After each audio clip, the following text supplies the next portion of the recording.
Para proceder á acta de inauguración, contamos con a presencia de Francisco Conde López, conselleiro de Economía, Emprego e Industria da Xunta de Galicia. Moitísimas gracias a Ángel Remesar pola súa invitación a todo o foro do Correo Galego, que unha vez máis adica un espazo a reflexión, a estudar diferentes iniciativas sobre o futuro da economía galega. Hai un ano estivemos neste mesmo foro falando de Industria 4.0. Ese foi o contido dese programa. Ali falamos de diferentes iniciativas que hoxe, por certo, xa son unha realidade, e creo que adicar este espazo, este foro, a un eido tan importante como é a bioeconomía e a biotecnoloxía, me parece especialmente relevante. Como veis, veo moita xente xoven, me tranquiliza moito tamén, porque iso quere decir que temos relevo e que imos a ter continuidade nun eido no que Galicia está a destacar desde o punto de vista empresarial, desde o punto de vista da innovación, da investigación, da investigación aplicada. E creo que é especialmente importante, como decía, a dedicarlle un espazo para ver onde estamos, cal é o diagnóstico, e tamén, polo tanto, identificar medidas de futuro para que a biotecnoloxía poida seguir trasladando esas capacidades que ten non só a economía aplicada, se me permiten, e vou a insistir bastante ao longo da miña intervención neste sentido, senón tamén o mercado e, polo tanto, a transferencia dese coñecemento aos diferentes sectores productivos e, polo tanto, que a economía galega, e esa sería a reflexión, a economía galega encontre na biotecnoloxía unha panca para que os nosos sectores productivos encontren elementos para gañar competitividade, para xerar valor engadido e para gañar mercados internacionais, precisamente a través da industria, a través da creación de emprego cualificado e, polo tanto, servindo como ferramenta os nosos sectores productivos. Eu creo que ese, dende logo, é a nosa vocación, e iso é o que pode explicar de alguna forma que eu poida estar aquí esta mañá. Nas últimas décadas os humanos foron capaces de traballar dende o punto de vista da biotecnoloxía con importantes logros que hoxe están tendendo pontes nese novo modelo económico e industrial globalizado no que nos atopamos. Eu poño como exemplo sempre ese proxecto de xenoma humano de Celera Genomics, que fai agora 20 anos nos deron esa primeira versión do mapa do ADN, que foi ese paso previo para que agora poidamos falar da tecnoloxía que permite editar ese mesmo ADN e avanzar na cura de múltiples enfermedades xenéticas. Unha das principales ventaxas destas tecnoloxías, dende logo, é que nos abren portas, como decía, e nos abren portas para xerar riqueza, para xerar actividade industrial, tamén noutros eidos como pode ser a protección do medio ambiente. E o propio fundador de Celera Genomics, Craig Venter, que, por certo, agora está investigando sobre algas que poden producir enerxía. E, polo tanto, creo que é un exemplo claro de como se pode desenvolver a biotecnoloxía a outros eidos, como decía ao principio, dentro da bioeconomía, e decía Craig Venter que todo o que usaremos no futuro, absolutamente todo, será resultado de algún tipo de bioenxeñería. E creo que pode ser un bo punto de partida para a reflexión que durante as diferentes ponencias que se van a presentar esta mañá poidamos avanzar nese sentido. E Galicia está nese mapa, e creo que iso tamén é importante, está nese mapa dende os anos 80, cando nos convertimos en un referente nacional, hoxe xa internacional, a través de Farmamar, e desde entón estamos a traballar en todos os eidos, no eido universitario, no eido industrial, nun sector bio que está en constante crecemento, creo que vou falar dos datos e cuantificar onde está Galicia nese mapa. Galicia é a terceira comunidade autónoma en España que conta con máis bioemprendedores. Dobramos a media nacional, en concreto temos un 2,1% do total das novas sociedades que se crean en Galicia son biotecnolóxicas.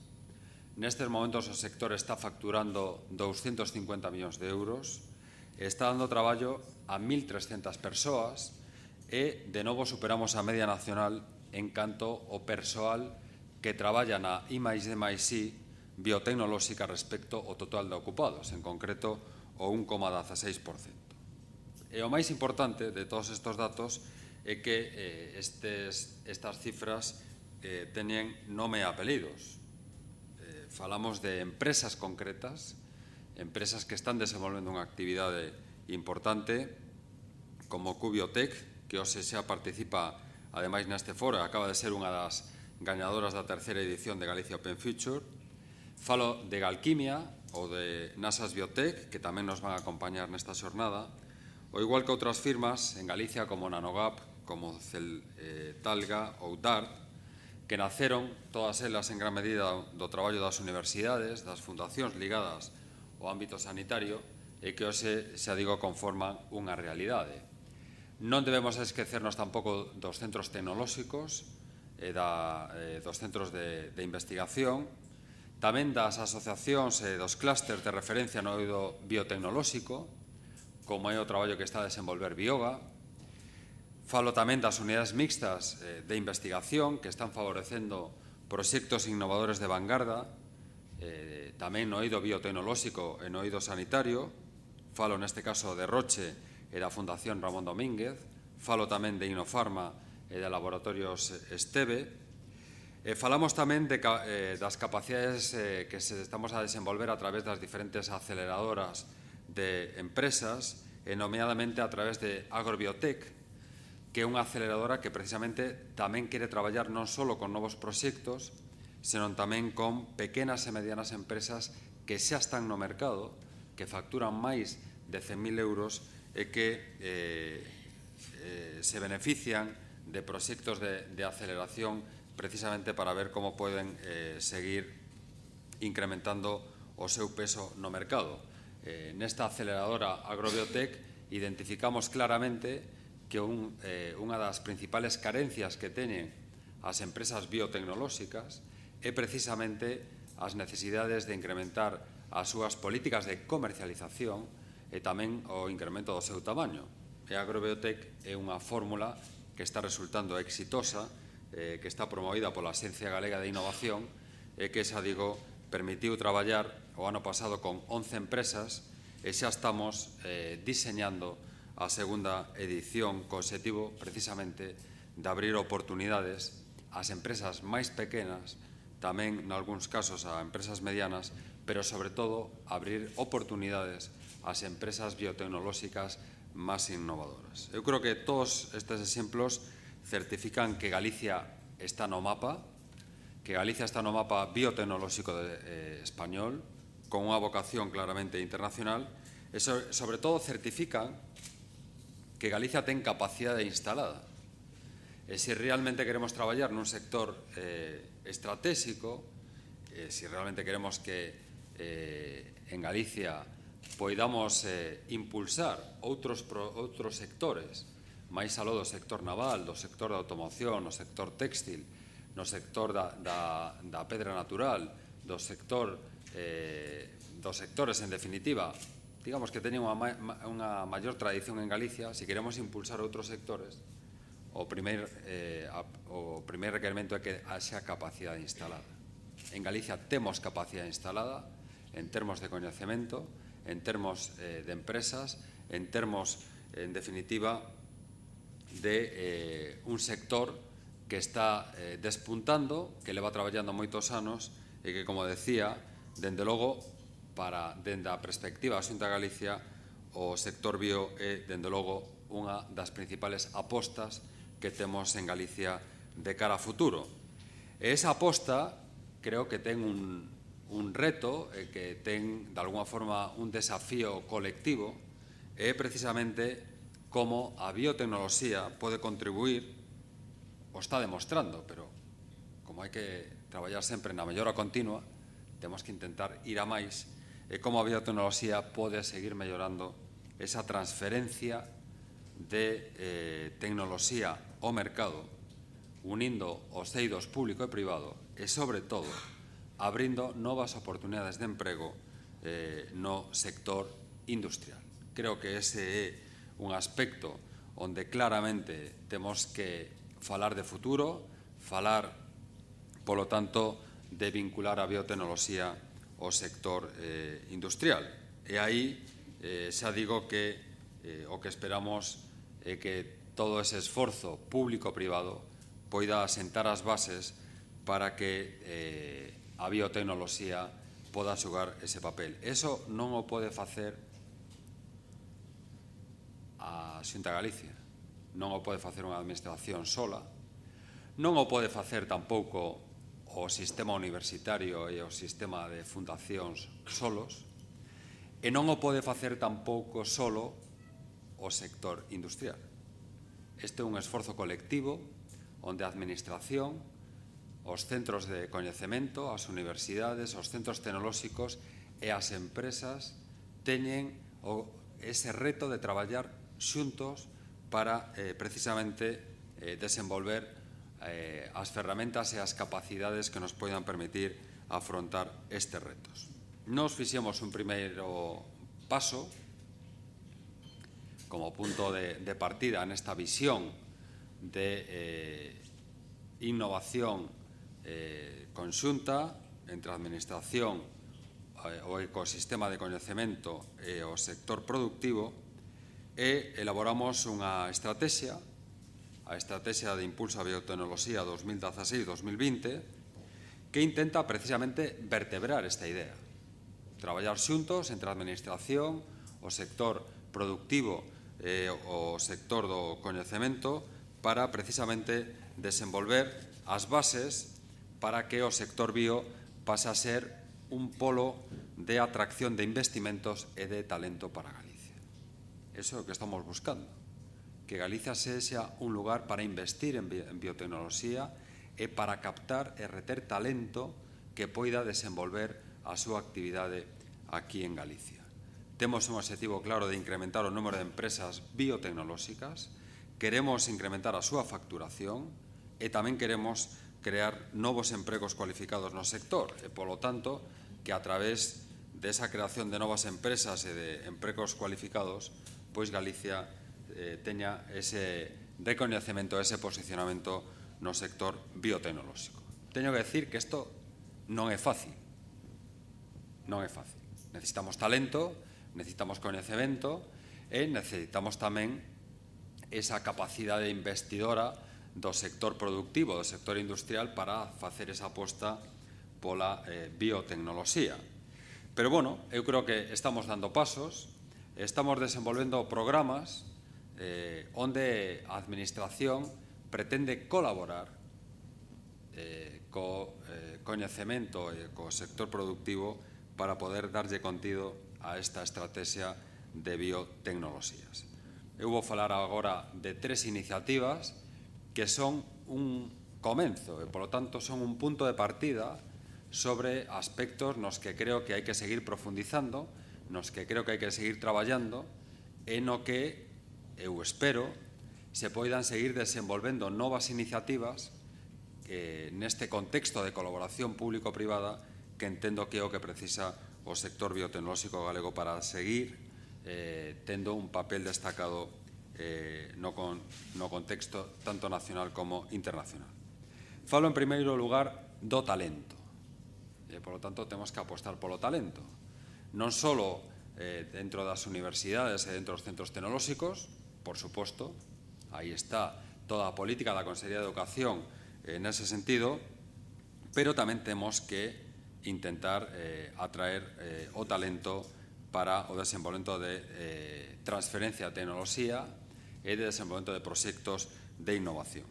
E aí puxemos en marcha este ano por primeira vez o programa Principia, que é precisamente intentar que as empresas e os centros tecnolóxicos contraten xóvenes investigadores para precisamente desenvolver actividades no eido da investigación e no eido da innovación na empresa, porque aí tamén entendemos que debe haber oportunidades para impulsar o talento dos nosos investigadores. É un primeiro programa, xa digo, que puxo en marcha este ano a Axencia Galega de Innovación. 140 xóvenes investigadores están desenvolvendo esa actividade e, dende logo, hai que conformar un ecosistema de talento para que a xente formada que quera traballar no eido biotecnolóxico poida encontrar unha oportunidade. O segundo programa é o programa Inicia. O programa Inicia é un compromiso que tiñamos explicitado na propia lei, que é desenvolver en Galicia un fondo de proba concepto. E, polo tanto, sobre todo para os máis xóvenes, o que se trata é de como podemos axudar a que unha idea poida chegar ao mercado. Eso é o que significa fondo de proba concepto. Alguén pode ter unha idea, que é simplemente unha idea, non é un produto, e do que se trata é precisamente, como decía, de como podemos axudarlle a que esa idea, que en principio debe ter un enorme potencial no seu concepto, pois poda chegar ao mercado. E o que fixemos na Axencia Galega de Innovación foi publicar unha convocatoria para precisamente atraer esas ideas e agora xa non recordo as datas porque nestas últimas semanas son tanto os fluxos de información que pasan pola miña cabeza que agora perdín a referencia, pero o dato concreto é que hai 33 proxectos que se presentaron e que agora nos imos a seleccionar 25 proxectos que son realmente 25 ideas. O que vamos a facer con esos 25 proxectos é traballar coa Fundación Barrié, que é a que nos transferiu a metodoloxía, e coa Universidade de Oxford. Vamos a darlle unha visión claramente internacional a este plantexamento de proba concepto e vamos a facer un análisis desas ideas, vamos a trasladar os diferentes proxectos, cal é o contido e a visión que se ten, non tanto da Xunta de Galicia, sino aplicando esa metodoloxía desenvolvida pola Fundación Barrié en colaboración, como decía, con a Universidade de Oxford, e aí seleccionaremos os mellores proxectos. Non hai un número definido, seguramente entre 6 ou 8 proxectos, e vamos a traballar con eses proxectos para tutorizar, para asesorar, para axudar a que esas ideas se poden conformar nun produto que pode chegar ao mercado. Isto ten unha capacidade de risco importante, pero entendemos que é unha forma tamén de apoiar o talento. E que imos a facer ao final dese proxecto, ou desa formación, dese asesoramento? O máis importante, que é precisamente darlles unha oportunidade para que poidan acceder a unha conta de participación no que a Xunta de Galicia participará nese proxecto para darlle os recursos que necesitan eses proxectos para precisamente dar o paso a mercado. É dicir, a través desta conta de participación onde compartiremos riscos e beneficios. Si perdemos, perdemos os dous, e si gañamos, gañamos os dous. Este é un elemento absolutamente novidoso na Xunta de Galicia, a primeira vez que se fai un proxecto destas características, pero con este fondo, con estas contas en participación, lle diremos a estes proxectos, os que gañen dos 6-8, pasarán unha fase de evaluación, e aí diremos, pois, non sei, o gallá foran os 6, porque eso significaría que son magníficos proxectos. O que pretendemos é seleccionar os que vexamos que unha vez feita esa formación, esa orientación, esa tutorización de 6 meses, van vamos a ver como lle podemos dar os recursos necesarios para que fagan as súas probas, para ver como poden levar a mercado ese produto. Bueno, eu creo que é un programa, insisto, que era un compromiso, intentamos atraer as mellores ideas e vamos a ver como esas ideas as podemos levar a mercado. E o que faremos adicionalmente é abrir esas contas en participación a proxectos que xa teñen un grado de maduración suficientemente desenvolvido como para estar nesa fase na que a Xunta de Galicia pode participar nesa conta de participación. E igual que esta fase de captar ideas se activa os seus períodos de selección de proxectos, esta segunda fase estará permanentemente aberta para captar proxectos que estean no mercado en Galicia, que se poidan presentar e que poidan optar a unha conta en participación. Xa digo que un aspecto que nos faltaba no mapa de apoio á innovación, que xa está aí, que é unha fase moi previa ao que significaría estar a mercado. Partimos dunha idea, vamos a ver como identificamos un produto e como podemos axudar a que ese produto vaya ao mercado. Bueno, e todo isto asumindo riscos dende o punto de vista de financiación, pero tamén compartindo os beneficios que se poidan desenvolver nese proxecto e, polo tanto, que o fondo, que conceptualmente é un fondo, poida revertir máis beneficios e, polo tanto, se poida ir incrementando os recursos que a Administración pode adicar a este tipo de proxectos. Bueno, é un programa no cual temos posto moitas ilusións. Hai unha metodoloxía contrastada que ten desenvolvido a Fundación Barrié. Imos a contar cos mellores, tamén con expertos internacionais, e vamos a ver se isto axuda tamén de forma particular o sector da biotecnoloxía. E un terceiro aspecto no que estamos a traballar é tamén na compra pública innovadora. E nós entendemos que a compra pública innovadora, dende a visión da Xunta de Galicia, ten que ser un elemento que sirva para o conxunto dos sectores productivos e non significa máis a compra pública innovadora que a Xunta de Galicia poida ser o validador e o lanzador dos mellores produtos biotecnolóxicos galegos. A compra pública innovadora ten xa un percorrido moi importante en Galicia. Hai un dato que eu creo que é suficientemente llamativo, pero estou facendo o cálculo agora, o 40%, o 50% de toda a compra pública innovadora que se desenvolveu en España no período 7-13 se desenvolveu en Galicia. A Galicia é un referente no desenvolvemento de compra pública innovadora a nivel nacional. E no marco 2007-2014 temos a vocación de seguir dándolle continuidade a que a Xunta de Galicia, como decía, sea validador e lanzador de produtos.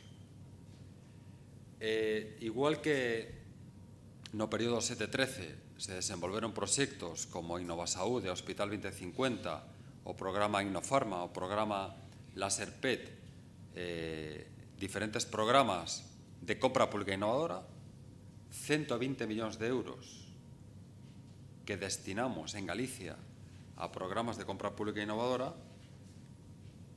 No programa 14-20 xa temos 2 convenios firmados.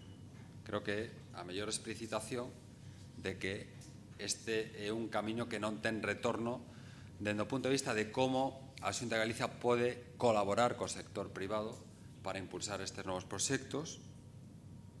E xa firmamos 2 convenios, como decía, de compra pública innovadora, en concreto un no eido sanitario a través do Código CEN, onde vamos a darlle continuidade o fogar digital e aspectos vinculados coa sanidade, e tamén un segundo convenio de avións non tripulados e, polo tanto, dentro do sector aeronáutico. Nos dous eidos, o que vamos a facer é pois identificar produtos que a Xunta de Galicia quere utilizar para a prestación de servicios públicos. Isto é o que é a compra pública innovadora, non é outra cousa. A Xunta de Galicia identifica unha serie de produtos innovadores que quere incorporar na súa oferta para a prestación de servicios públicos, xa sean sanitarios, xa sean de prevención de incendios, xa sean de vigilancia de rías, e son produtos que nós queremos utilizar, insisto, para a prestación de servicios públicos dentro das diferentes consellerías da Xunta de Galicia. Eso o vamos a seguir desenvolvendo no sector sanitario e un novo sector que se incorpora neste caso a través dese polo tecnolóxico e industrial de avións non tripulados de Rozas, onde tamén vamos a desenvolver licitacións nas que as empresas poderán concurrir para ofertar eses produtos e que nós desenvolveremos e incorporaremos dentro da nosa oferta de servicios públicos. Eu fago unha invitación ao sector biotecnolóxico para que desenvolva e que traballe coa Xunta de Galicia para desenvolver produtos biotecnolóxicos que a Xunta de Galicia pode incorporar na súa oferta de servicio público. É unha invitación. Por lo tanto, eu estarei encantado de darlle continuidade. Xa houbo neste eido un programa específico que foi Innofarma no período 7-13, por lo tanto xa temos un caso de éxito, e a cuestión, pois, esa invitación. O importante é que neste caso, cando falamos de compra pública innovadora, lóxicamente é que nos sirvan dentro das nosas políticas públicas. E, polo tanto, eso é unha invitación, lóxicamente, no eido sanitario, pero tamén en outros sectores productivos, como pode ser o sector do agro, o sector do mar ou o sector forestal. Sigo dando ideas, porque este era un foro de ideas, según me decía Ángel, eu traslado algunha para que ao longo do día se poidan ir traballando por parte dos diferentes ponentes. En definitiva, a estrategia de biotecnoloxía non é unha guía en permanente discusión e, por lo tanto, de incorporar novas medidas, pero sobre todo unha guía que lle imos dar cumprimento. O programa Principia para captar xóvenes talentos, o programa Inicia para levar ideas ao mercado e a compra pública innovadora. Creo que son tres eidos interesantes para traballar nese contexto de colaboración público-privada entre a administración, o sector do coñecemento, as universidades e centros tecnolóxicos e tamén, por suposto, o sector empresarial. Eu termino, sinceramente creo que Galicia, e o digo sinceramente, non é unha frase retórica, creo que Galicia ten moito talento, creo que ten moito capital, creo que ten medios, temos moitos recursos naturales e, polo tanto, temos os mellores piares para que a biotecnoloxía galega poida seguir tendo un protagonismo a nivel nacional e internacional, e que a biotecnoloxía galega non só desenvolva novas tecnoloxías, senón que sexa a panca para que o noso tecido productivo poida incorporar novos produtos e novos procesos, nomeadamente nos sectores primarios como o sector agro, o sector do mar, o sector acuícola, o sector forestal. E creo que aí, con esas ideas, con ese talento e, sobre todo, con esa visión industrial e con esa visión de transferencia de coñecemento, creo que poderemos servir para que a biotecnoloxía non sexa só un campo de referencia do coñecemento, senón que tamén sexa un campo para desenvolver novos empregos, empregos cualificados e que, en definitiva, nos permitan seguindo aportar ese valor engadido, ese elemento diferenciador que durante estas últimas décadas creo, honestamente, que xa tivemos desenvolvido un traballo moi interesante. Eu simplemente animar a que este foro sexa ese foro de ideas que nos permita, aquí haberá persoal da Axencia Galega de Innovación para facer ese seguimento de vigilancia competitiva e, sobre todo, para seguir promovendo dende a Axencia Galega de Innovación pois esa interlocución coas universidades e centros tecnolóxicos, é dicir, co ecosistema de coñecemento, tamén co sector productivo. Se a empresa non se vincula neste proceso, non temos nada que facer. Poderemos ter moito coñecemento, pero se non o levamos ao mercado, pois se quedará nese coñecemento. Hai algúns datos que eu creo que nos deberían de chamar a reflexión. En concreto, hai un que creo que é bastante significativo, ¿no? A nivel español. Este dato é a nivel de España. Pero España está considerada como a 10ª potencia investigadora do mundo. A 10ª. Pero somos a 23ª en patentes. Pois algo pasa aí. Algo está pasando que temos que ter esa vocación de transferencia de coñecemento. E por iso é tan importante contar co sector industrial e co sector productivo. E, polo tanto, en todas estas iniciativas, dentro dos diferentes programas, non só o programa Inicia, tamén na compra pública innovadora, nesta sala ten que estar a industria, non só o coñecemento. E creo que si en esa colaboración público-privada entre a administración, que ten que ser a panca para que mova eses recursos e que mova esas iniciativas, por suposto, o ecosistema de coñecemento e innovación e o sector productivo, creo que eso son os vimbios co cual podemos convertir a biotecnoloxía galega pois nun referente, sobre todo nun motor para a creación de emprego e nun motor para o desenvolvemento do noso sector industrial. Moitas gracias.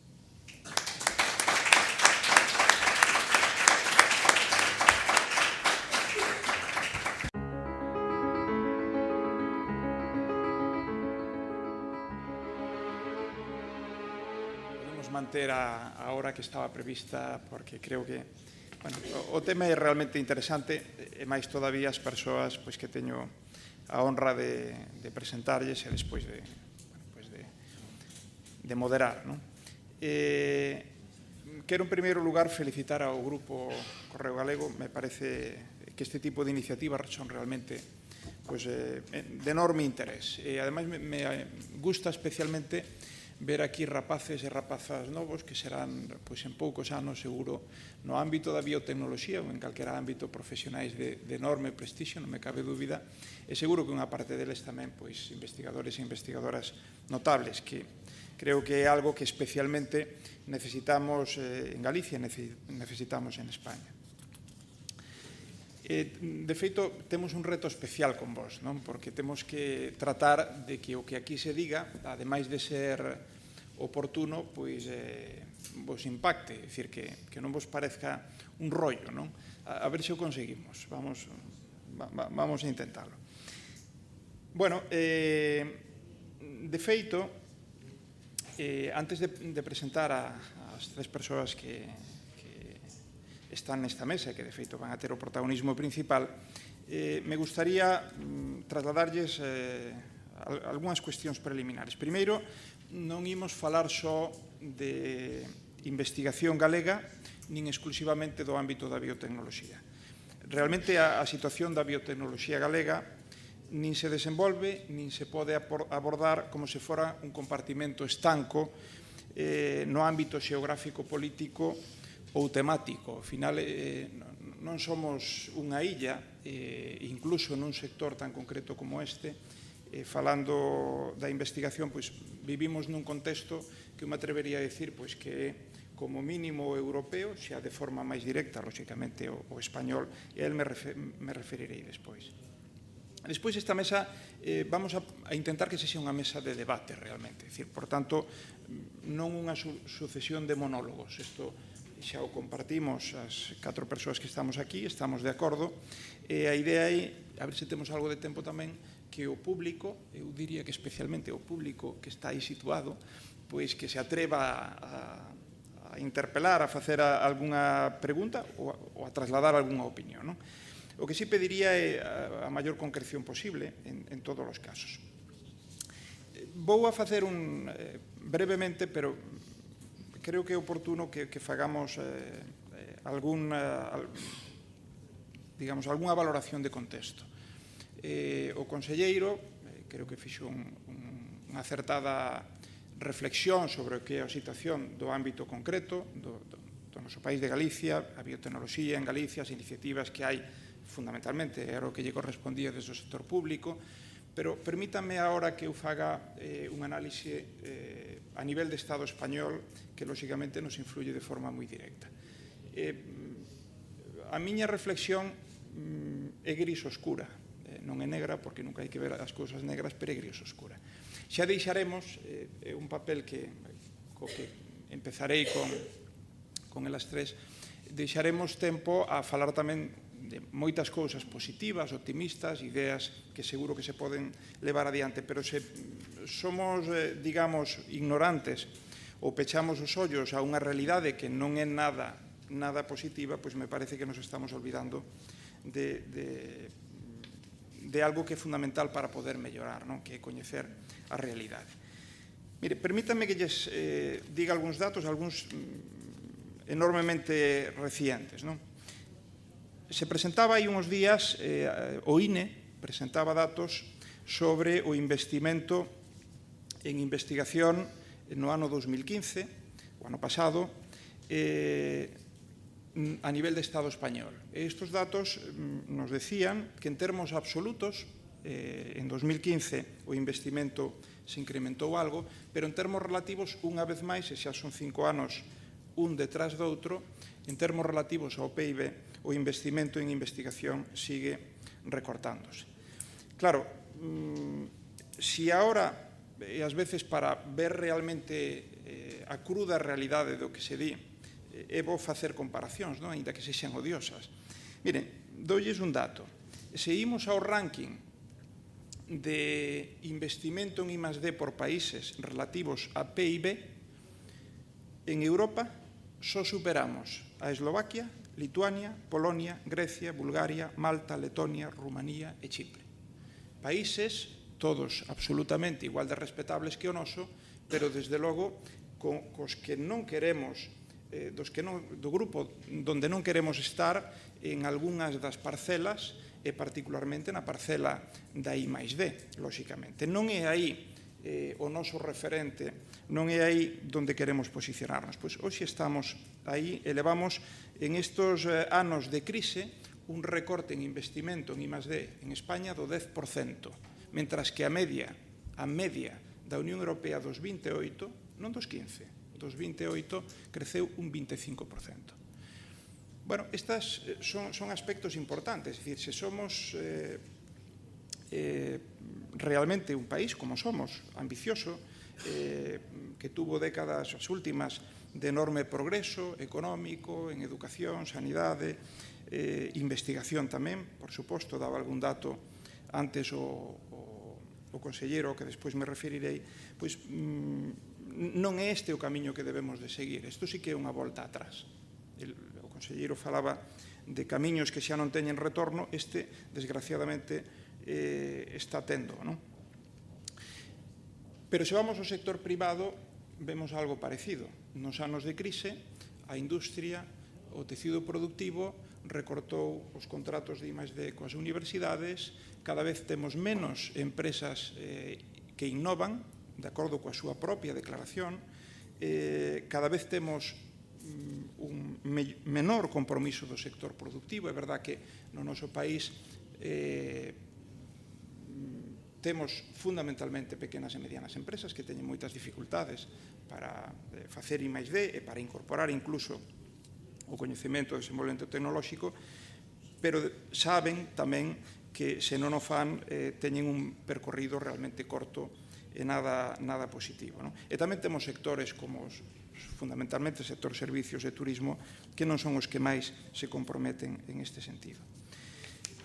Bueno, e a universidade tamén, é dicir, antes comentaba o conselleiro que España está no 10º país do mundo en canto a posicionamento en impacto de I+D. Bueno, eso de acordo con un indicador que é produción científica, é dicir, de acordo co número de publicacións que os países fan, cos que contribuyen ao conxunto da produción científica mundial, España ten un magnífico 10º posto, efectivamente. Caemos un pouco cando vemos o impacto desas publicacións, pero todavía mantemos unha posición digna, e desde logo, se refería o conselleiro a isto, cae sensiblemente cando falamos de patentes, pero me atrevería a dicir non tanto do número de patentes. Por exemplo, o sistema universitario español contribúe co 20% das patentes que se registraron na Oficina Española de Patentes e Marcas. Somos un dos sistemas universitarios máis productivos en patentes en relación á produción país. Pero cando vemos cantas se licencian e por que cantidade, cantas se transfiren ao tecido productivo, pois é irrisorio. Todo o sistema universitario español, as licencias polas súas patentes retornan cada ano máis menos 3 millóns de euros. Oxford, o doble. É unha universidade, é verdade que é unha universidade das mellores do mundo, pero é unha fronte a un sistema universitario. Por tanto, aquí todos somos culpables. Universidade, sector productivo, gobernos, todos. Isto é unha situación que só, coincido, xa rematei, que só poderemos mellorar colectivamente. É verdade que as responsabilidades, pois en cada caso, non todos temos as mismas, eso tamén é certo, non? É dicir, aquí a equidade non funciona. Bueno, esta é a parte negativa, moi sintetizada, eu espero que non nos deprima, non? Pero temos que partir tamén da realidade. Entón, vamos a ir pasando a cousas positivas que as hai, non? Pero eu ese papel, eu fixen de malo, o papel máis, digamos, optimista, voullelo deixar ás tres persoas que me acompañan. E vou empezar, lóxicamente, por presentalas. Brevemente, porque o seu currículum nos daría xa para consumir a hora inteira, sen dúbida, pero son unhos retazos. Bueno, me acompaña, está a miña esquerda, María José Alonso, ela é catedrática da Universidade de Santiago de Compostela. O seu laboratorio foi pioneiro en numerosos descubrimentos no campo da tecnoloxía nanofarmacéutica e nanomedicina. Coordinou varios consorcios de investigación financiados tanto pola Organización Mundial da Saúde, proxectos europeos, Fundación Bill a Melinda Gates. Creo que foi o primeiro que en España financiou esta importante fundación a nivel mundial. É autora de máis de 230 contribucións científicas, con máis de, isto é importante, porque o importante é o impacto que teñen esas publicacións, máis de 11.500 citas. Ten un factor H de 65. Para aqueles que non saiban o que isto significa, ter un factor H de 65 significa que ela ten 65 publicacións que teñen cada unha igual ou máis de 65 citas. Isto con un único número, foi inventado por un físico, os físicos a veces temos boas ideas, con un único número, pois, sintetiza de un modo, bueno, digno, digamos, non absoluto, pero digno, o impacto da produción científica dos investigadores. Inventora de 18 familias de patentes, debido á calidade das súas contribucións científicas, de feito, estivo entre as 10 investigadores e investigadores máis importantes do mundo en farmacoloxía, de acordo con dos rankings especializados. Isto é algo que xa me toca a min directamente, e además me toca non só a cabeza, senón o corazón. De 2006 ao 2010, ela foi vicerreitora de investigación, eu era o reitor da universidade, ofrecinlle facerse cargo de esa responsabilidade. Eu, sinceramente, lles digo, pensaba que me iba a decir que non, unha persoa da súa talla, o seu impacto investigador, da súa valía, non porque eu non me considere suficientemente valioso, pero tiña moitas cousas que facer e moitas importantes e que lle estaban reportando tanto retorno que pensei que non, pero dixo que sí. E non o dixo por min, o dixo pola súa universidade con toda a seguridade e o dixo polo país. Ao final, é unha desas persoas que lle doe pois aquelo no que pode influir e pode influir en tantas cousas, pois que ao final é das persoas que poucas veces din que non cando creen que poden contribuir. O último xa que digo dela, porque podría eternizarme, quero felicitar ademais públicamente porque hai pouco que lle notificaron que vai ingresar na Academia na National Academy of Medicine en Estados Unidos, que é un recoñecemento realmente a nivel global, non? Por tanto, parabéns, María José. Gloria. Gloria é licenciada en Bioloxía, está á miña dereita, especialidade de Bioquímica e Bioloxía Molecular pola Universidade Autónoma de Madrid e máster en Biotecnoloxía pola Escola Internacional de Negocios Aliter. Ela estivo traballando, creo que 4 anos, na nosa OTRI, na OTRI da, digo nosa, perdón, porque aquí hai xente de todas partes, pero da Universidade de Santiago de Compostela. Desde o 2008 foi nombrada directora, cargo que exerce, da Fundación Biomédica Galicia Sur, entidade encargada da xestión de investigación, innovación e transferencia de tecnoloxía dos centros sanitarios das áreas de Vigo, Pontevedra e Ourense e do Instituto de Investigación Biomédica de Vigo. Realmente é unha persoa que desde o mundo da transferencia nos ten un amplo coñecemento de todo o que se move neste sector, desde a investigación hasta a empresa, e nos pode dar unha visión realmente interesante. É verdad que despois hai unha mesa redonda que directamente aborda esta parcela, pero creo que non se pode falar de investigación nunca se non falamos tamén do impacto en todos os sentidos que esta investigación debe ter. E finalmente, Elena Ojea. Elena Ojea é unha xove investigadora, pero enormemente brillante. De feito, ten unha desas Starting Grant, que seguro que moitos de ustedes xa escoitaron, unha das iniciativas do European Research Council, é unha desos proxectos, vamos a chamarlle, ou becas, pero, beca, ao mellor parece que lle deron unha beca de estudos, non? E realmente deronlle, pois, máis de 1 millón de euros para facer unha investigación disruptiva en eses casos contados, desde logo contados en Galicia, de xente nova que empeza, pero que ten xa un recorrido importante e que fai propostas moi arriscadas, pero que realmente poden ter un enorme impacto. Parabéns, porque necesitamos moitas persoas como a ti, que en definitiva supoñen incluso un relevo xeracional. Ela ahora está desenvolvendo a investigación, a beca en particular, ao mellor despois nos fala dela, para ver o impacto e adaptación do medio marino debido ao cambio climático. Está desenvolvendo a súa investigación na Universidade de Vigo, e antes estivo, e tamén me gustaría en algún momento que nos fales deso, nun dos centros do País Vasco, dentro desa ambiciosísima iniciativa, ese programa do País Vasco de desenvolver centros de excelencia temáticos de excelencia a nivel internacional. En concreto, ela estuvo nun centro sobre o cambio climático, precisamente, que é a súa especialidade. Antes pasou pola Universidade de California e realizou outras estancias profesionais en Venecia. Como ven, é un luxo contar con elas. Entón, non demoro máis e xa lles traslado. En este caso, vai dirixida ás tres. A primeira pregunta. Eu falei do negativo, pero que podemos decir de positivo respecto á situación de investigación en España, en particular en Galicia, María José? Con respecto a la investigación y al emprendimiento, tú nos presentaste un panorama que yo tengo que decir, lamento decir que realista, y bueno, qué duda cabe que la investigación está en momento de baja en España. Qué duda cabe que hemos iniciado hace 5 años un descenso en nuestra capacidad investigadora y que a mí me parece particularmente preocupante que este descenso se siga manteniendo, porque destruir un tejido investigador es muy fácil, recuperarlo es tremendamente difícil.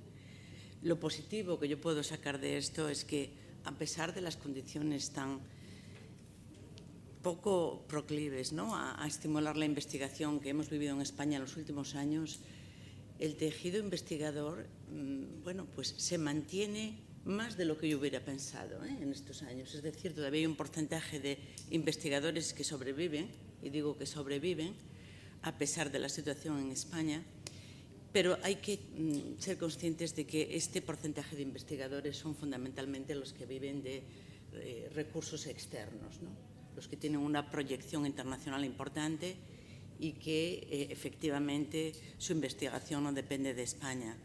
Y pongo un ejemplo: la investigación que se lleva a cabo en mi grupo de investigación, el porcentaje de financiación que recibe de España es un 20%, un 20-25%, ahora acabamos de conseguir algún proyecto más de transferencia de Madrid, de la Xunta es un 10%.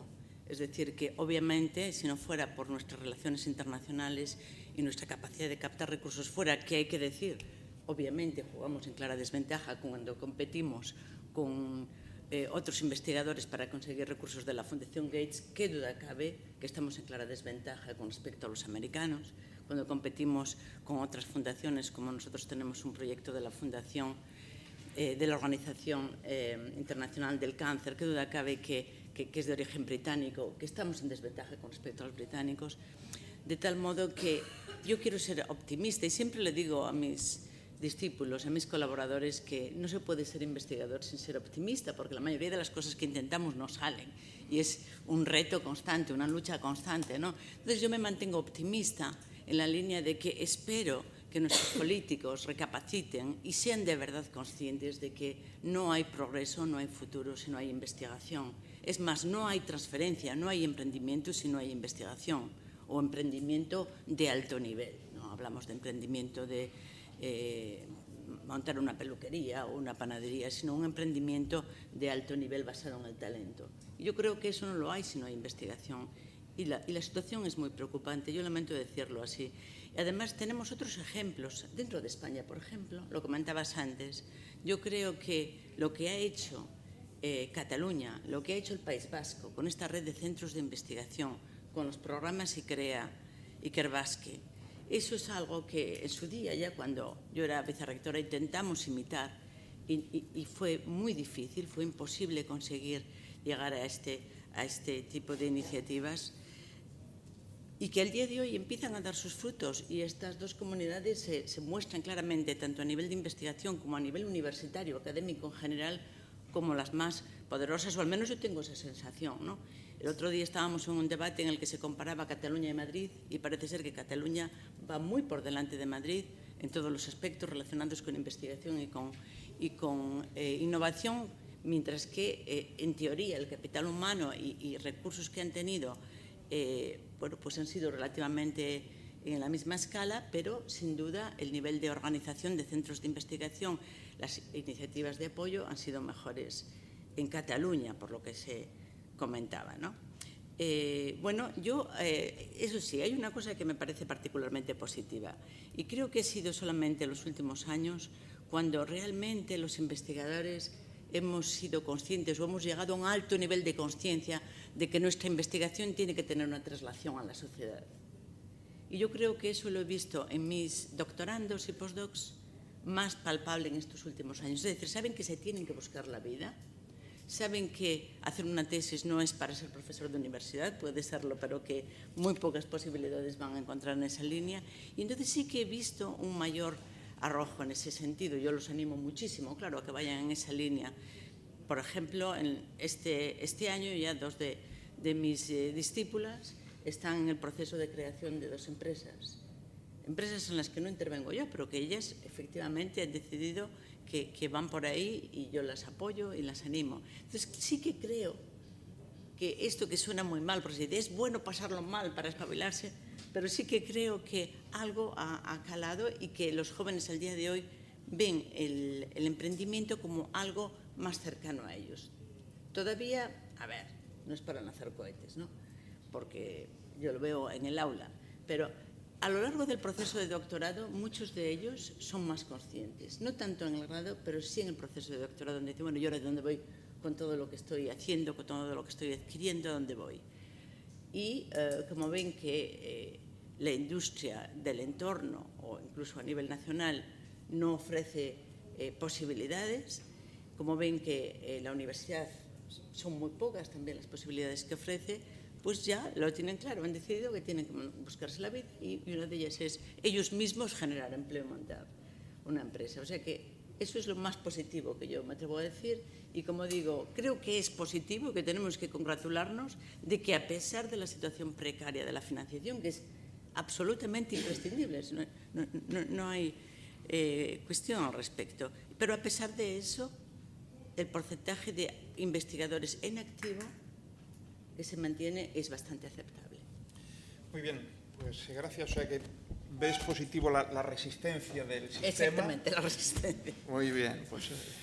A ver, yo con positivo hago un poco la misma lectura que María José.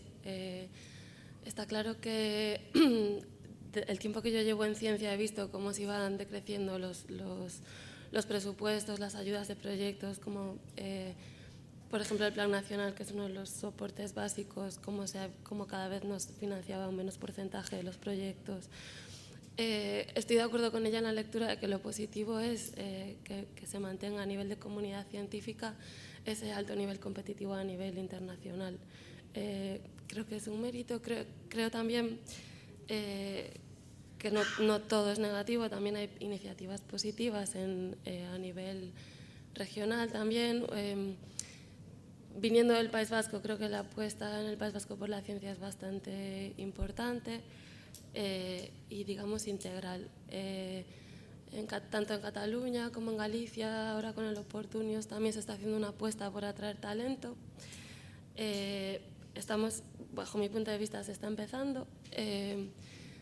Yo lo que veo, por ejemplo, en el País Vasco es que ahora mismo existe una carrera investigadora posible a todos los niveles, y con esto quiero decir que, además de estar atrayendo al talento más alto, se está atrayendo también a talento joven. En las Ikerbasque, que son tanto para profesores y catedráticos, ¿no? Professors, para atraer profesores extranjeros, como para atraer postdocs. Y bueno, un poco en los últimos años todas estas ayudas postdoctorales se han visto en detrimento, tanto a nivel autonómico como nacional. Han bajado muchísimo las ayudas a postdocs, tanto Juan de la Cierva como Ramón y Cajal, como las autonómicas. Y, por ejemplo, el País Vasco está haciendo una apuesta ahí. Yo, en mi caso, me considero realmente una privilegiada por haber tenido acceso con la investigación que yo quería hacer, haber sido beneficiaria de una Starting Grant. Creo que es un caso aislado, quiero decir. Es importante que a la gente que tiene una RC se le apoye, pero es, digamos, la punta del iceberg.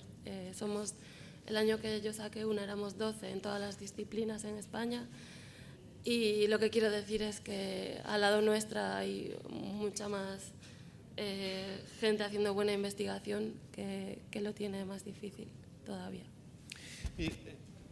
De preguntas para resolver problemas empregando diferentes disciplinas. Eu, durante a miña carreira, entendín que a economía era fundamental, ter ferramentas das ciencias económicas e sociais era fundamental para dar resposta a moitas das preguntas que se tiñan a nivel de problemas ambientais, tanto aquí como no mundo. Entón, por eso seguín esa liña. Interesábame como afondar máis neso e veía como un campo por explorar, compaxinar ciencias sociais con naturais. Creo que carreiras como ciencias do mar, ciencias ambientales, no seu caso, deron esa posibilidade a novas xeracións. Eso foise traducindo a nivel científico con xente como a min, que fai cada vez ciencia máis multidisciplinar. Creo que eso, un pouco unha das cousas que eu quería contar, non sei se a conto agora porque ven motivada por isto, é que un dos cambios que eu vexo que se ten que ir facendo é como romper con esas barreiras de disciplinas e entender tamén a ciencia deste xeito. Moi ben, pois gracias, Elena. Vamos con cara a poñer máis en valor a parte de transferencia. Non? Me refiro non socialmente, que iso é normal, non desde o punto de vista do tecido productivo, que evidentemente vive en parte deso, senón desde os investigadores, os propios investigadores. Ti aprecias realmente que isto é así? E particularmente en Galicia? Aprecio cambio... Bueno, a ver, realmente... Sí que seguramente si se trabaja en una oficina de transferencia o si se ve que hay más demanda y que hay más gente informada y más gente que quiere proteger resultados y que quiere crear empresas, seguramente sí que la situación ha movido un poco a que el personal investigador haya optado por la vía de la transferencia, más que nada también casi como una salida al no ver muchas otras... como una necesidad, efectivamente. Pero también es cierto que yo, tanto en mi puesto actual como en puestos anteriores, por ejemplo, a la hora de seleccionar investigadores, noto unas carencias tremendas en temas de transferencia y en temas de innovación. O sea, puede que sí que esté aumentando el interés, pero bueno, realmente todavía estamos muy lejos de lo que debería ser, ¿no? Incluso, por ejemplo, en proyectos completamente translacionales, como es la Unidad Mixta de Investigación Roche-Chus, hay que formar al personal investigador en innovación y transferencia. O sea, la mayor parte de la gente, a los investigadores, todos los que se acercaron a nosotros, les resultaba muy atractiva la idea de trabajar en un ambiente tan translacional, ¿no? Tienes el hospital, donde ves las necesidades reales que tienen los pacientes y los clínicos te pueden transmitir esas necesidades, con lo cual tienes el problema que solucionar con tu investigación. Tienes, por otro lado, la multinacional Roche, o sea, es decir, tienes la otra pata de la transferencia que va a comercializar lo que tú investigues, y aún resultándole a todos los investigadores muy atractivo ese sistema, realmente no cuentan a día de hoy aún seguramente con el bagaje necesario, ¿no? Es un tema de formación y de cultura también, ¿no? Es ir impregnando en todos los niveles de esta cultura. Es verdad que desde aquí se está poniendo en marcha, pese a todo lo negativo que han dicho mis compañeras, que es totalmente cierto, es innegable, los datos son los datos, y yo no voy a ser quien diga que no tiene que aumentar la inversión en I+D, la inversión en I+D+I tiene que aumentar, y es la única forma realmente de que esto avance. Pero también es verdad que no solamente hay que ver la cantidad de dinero que se invierte, ¿no? Sino cómo se invierte este dinero, ¿no? Entonces, ahora mismo sí que en este sentido se está haciendo una apuesta desde Galicia en invertir en programas que fomentan, que hagan de tractor de esta investigación, ¿no? Bien movilizando recursos privados, como es nuestro caso, el caso de la Unidad Mixta, se pone en marcha porque ya había una colaboración entre el grupo de oncología médica translacional y la multinacional Roche, pero se pone en marcha definitivamente porque la Agencia Galega de Innovación saca una convocatoria en la que subvenciona la creación de estas empresas. Esto hace con una inversión de aproximadamente 730.000 euros para 3 años y medio. La Xunta lo que consigue es movilizar 2,5 millones. Esto, digamos que no solamente movilizar 2,5 millones, contratar personal, o sea, creación de empleo directo, atraer una multinacional a Galicia, movilizar dinero privado, un impacto muy grande para esa inversión, ¿no? Entonces, además de la cantidad que evidentemente, o sea, hay que aumentar, pues también hay que saber dónde se ponen estas inversiones, ¿no? Completamente de acordo. Efectivamente, creo que eu en particular as unidades mixtas, que ao final son espacios de coexistencia e cooperación entre os investigadores e digamos, as empresas creo que é unha desas iniciativas de boa inversión, de boa investimento. Estou de acordo contigo. En todo caso, comentabas que todavía se opera máis na transferencia, máis por necesidade ou por novidade, ou mellor, que por oportunidade realmente, que falta formación en ese ámbito. Sí, sí. Moi ben. Desde logo, nas intervencións aí varias veces, a formación de recursos humanos, a formación do talento investigador, a retención dese talento, claro, unha vez formado que non se nos escape, non? E a atracción de talento externo, probablemente son a cota superior que pode alcanzar a excelencia en investigación. Eso está claro. É dicir, os recursos humanos, sempre se di, pero se hai un ámbito donde os recursos, a calidade dos recursos humanos e a competitividade dos recursos humanos é absolutamente definitivo, é cando traballamos en empresas de coñecemento. A investigación é o paradigma deso, non? Entón, me gustaría facelas partícipes ás tres, pero quero empezar con María José. Quero saber a súa opinión, porque ao final falei de formación.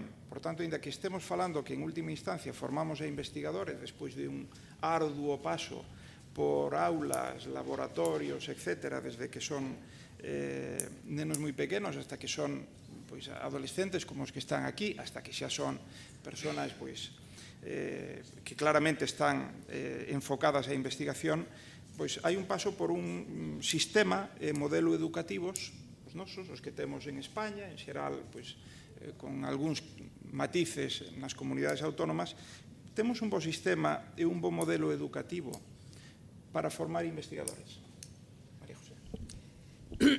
Bueno, pues la práctica a nivel de grado, yo sinceramente creo que no hemos sido capaces de implantar la esencia del plan de Bolonia, sobre todo desde el punto de vista metodológico. Y yo creo que eso es muy importante a la hora de promover, de formar bien talento. Sin embargo, soy mucho más positiva, aunque esto cambia mucho dentro de una universidad a otra, incluso dentro de la propia universidad, soy mucho más positiva con relación a la formación de posgrado y en particular a la formación de doctorado. Yo creo que esta es una formación que el público en general todavía no valora suficientemente, pero yo veo una auténtica transformación en el paso de un estudiante de doctorado desde que comienza hasta que termina el doctorado en mi grupo de investigación, por ejemplo. Y es que algo que hay que tener claro es que el doctorado no es un periodo de tiempo en el que yo voy al laboratorio y estoy cacharreando durante años y publico unos datos. Es un periodo de formación, ¿vale? Yo, vivo cada día como un alumno llega a hacer el doctorado sin saber hacer un análisis crítico de un artículo publicado y cómo termina dando conferencias al más alto nivel. Y eso es, sin duda, consecuencia de haber sido expuesto durante ese periodo de tiempo del doctorado, bueno, pues a esta formación. Es verdad que desde mi grupo también impulsamos mucho toda la formación en transferencia. Continuamente tenemos visitantes que hablan de sus experiencias, participan en cursos. Dentro del propio grupo, algo muy importante, por ejemplo, en un grupo de investigación, en mi opinión, es la variedad, es tener hombres, mujeres, tener gente, a ser posible, de muchas nacionalidades, multicultural. Y se aprende del compañero, se aprende del director, pero sobre todo también del compañero y del propio ambiente. Y yo, sinceramente, creo que la formación que estamos ofreciendo a nivel de doctorado en España es, me atrevería a decir, que por encima de la media de la que se ofrece en Europa. O sea, a ese nivel, sinceramente, creo que podemos estar satisfechos. Cambia mucho, claro, de director a director, de grupo de investigación a grupo, es muy variable y esa es una de las dificultades para el alumno, identificar a qué grupo de investigación va a dirigirse para hacer su doctorado, porque las diferencias son muy grandes. Quizás sería bueno intentar subir el nivel en general, porque hay algunas tesis que efectivamente no dan el nivel, pero a mí no me gusta, como decía antes, hablar de doctorado como hago la tesis doctoral y esto para qué me sirve. No, es un periodo de formación esencial. Y yo puedo decir que toda la gente que ha hecho la tesis en mi grupo de investigación ha conseguido trabajo. El que más ha esperado ha sido unos meses, no sé si medio año lo máximo, muchos de ellos nada más terminar, y que al día de hoy me veo con dificultades para conseguir estudiantes postdoctorales españoles, porque todos se colocan en España o en el extranjero, pero realmente se colocan todos. Entonces, bueno, en ese sentido creo que la formación que damos es buena. Moi ben, pois, Elena, reter o talento, no teu caso é recuperalo, non? Porque tu veches unhos tránsitos que en todo caso son moi positivos, creo que ti non lo dirás, pero seguramente que todas as experiencias fora de aquí foron realmente moi útiles e productivas, pero ahora era o momento de poder recuperarte. Bueno, que creo que volves a través de unha iniciativa tamén da Xunta, o programa Oportunios, que che dá esa oportunidade, efectivamente, e volves aquí. Fálanos entonces da túa experiencia en particular, por suposto, pero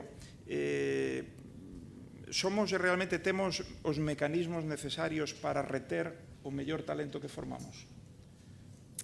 Na miña carreira investigadora, como na de prácticamente todos os investigadores, hai moitas etapas, moito movimento, é moi positivo sempre ter a oportunidade de sair, e logo é fundamental poder regresar tamén. No meu caso, tive a sorte de poder facer todo, tive a sorte de facer aquí un bo doutoramento na Universidade de Santiago, tive a oportunidade de facer un postdoc nun centro de referencia que comezaba no País Vasco, tive financiación europea e do goberno vasco para facer estancias de máis dun ano, proxectos xa como IP, e agora teño tamén a oportunidade coa RC de voltar a Galicia gracias ao programa Oportunios e a Universidade de Vigo, ¿no? Que ambos me abriron a porta, digamos, me deron os apoios que necesitaba para poder voltar a instalarme aquí. Eu o que vexo é que, como a min, hai moita xente fora que ten ganas de volver. E algunha xente pode e outra non. Por iso comentaba antes que hai, creo que sí que hai que traballar máis, non? Para atraer talento. Cando falamos de atraer talento de fora, porque creo que é tan importante atraer a xente boa que se foi de aquí, como xente boa que queramos atraer para sectores estratégicos ou problemas estratégicos que temos en Galicia. Isto creo que, polo menos no campo, no eido que eu coñezo, é máis difícil todavía. Eu mellor podo poñer un pouco a reflexión sobre o que vi no País Vasco, co programa Ikerbas, que atraían tanto a profesores e profesoras, e como decía, postdocs nacionais, pero moitos tamén do País Vasco, e atraían algunha xente internacional. Era o máis complicado sempre.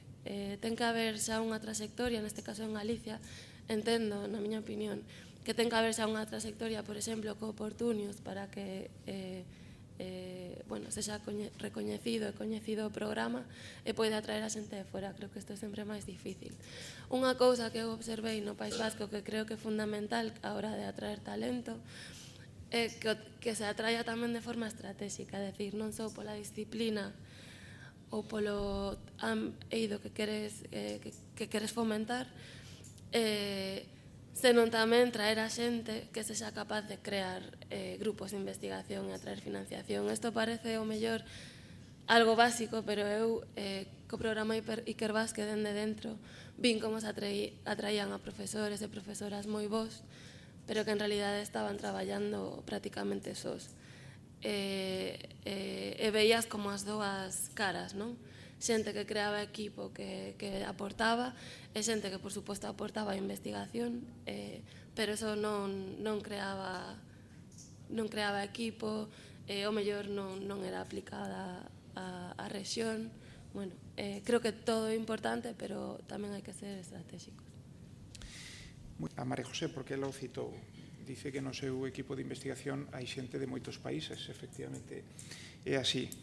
Esa é unha forma, é dicir, de algún modo ela está contribuindo á súa formación, pero tamén á atracción de talento desde fora, non?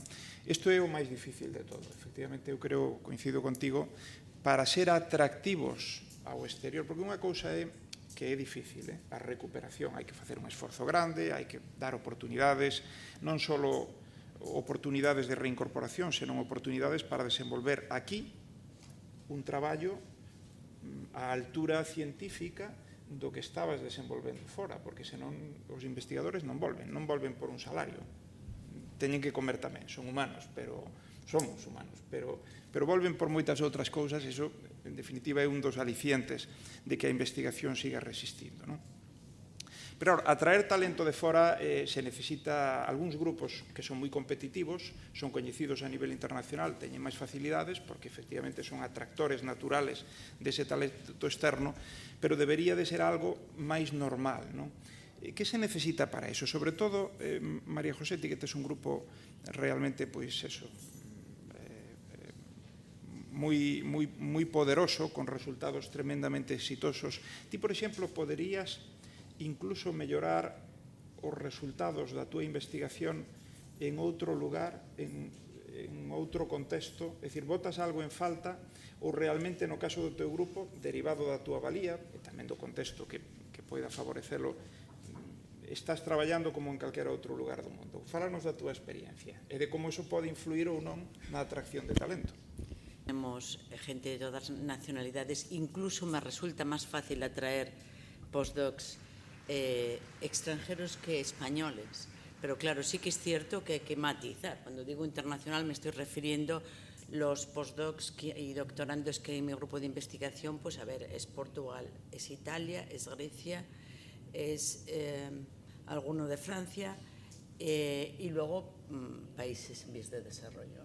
Es decir, desde Suazilandia, China, Brasil, estamos hablando, y captar este talento sabiendo que vienen aquí a formarse, no a quedarse, yo creo que es bastante fácil, porque esta gente está deseosa de, bueno, pues efectivamente hacer investigación. Si tienes la financiación, les ofreces un contrato, como es nuestro caso, pues claro que vienen, pero es que tenemos cientos y cientos de solicitudes.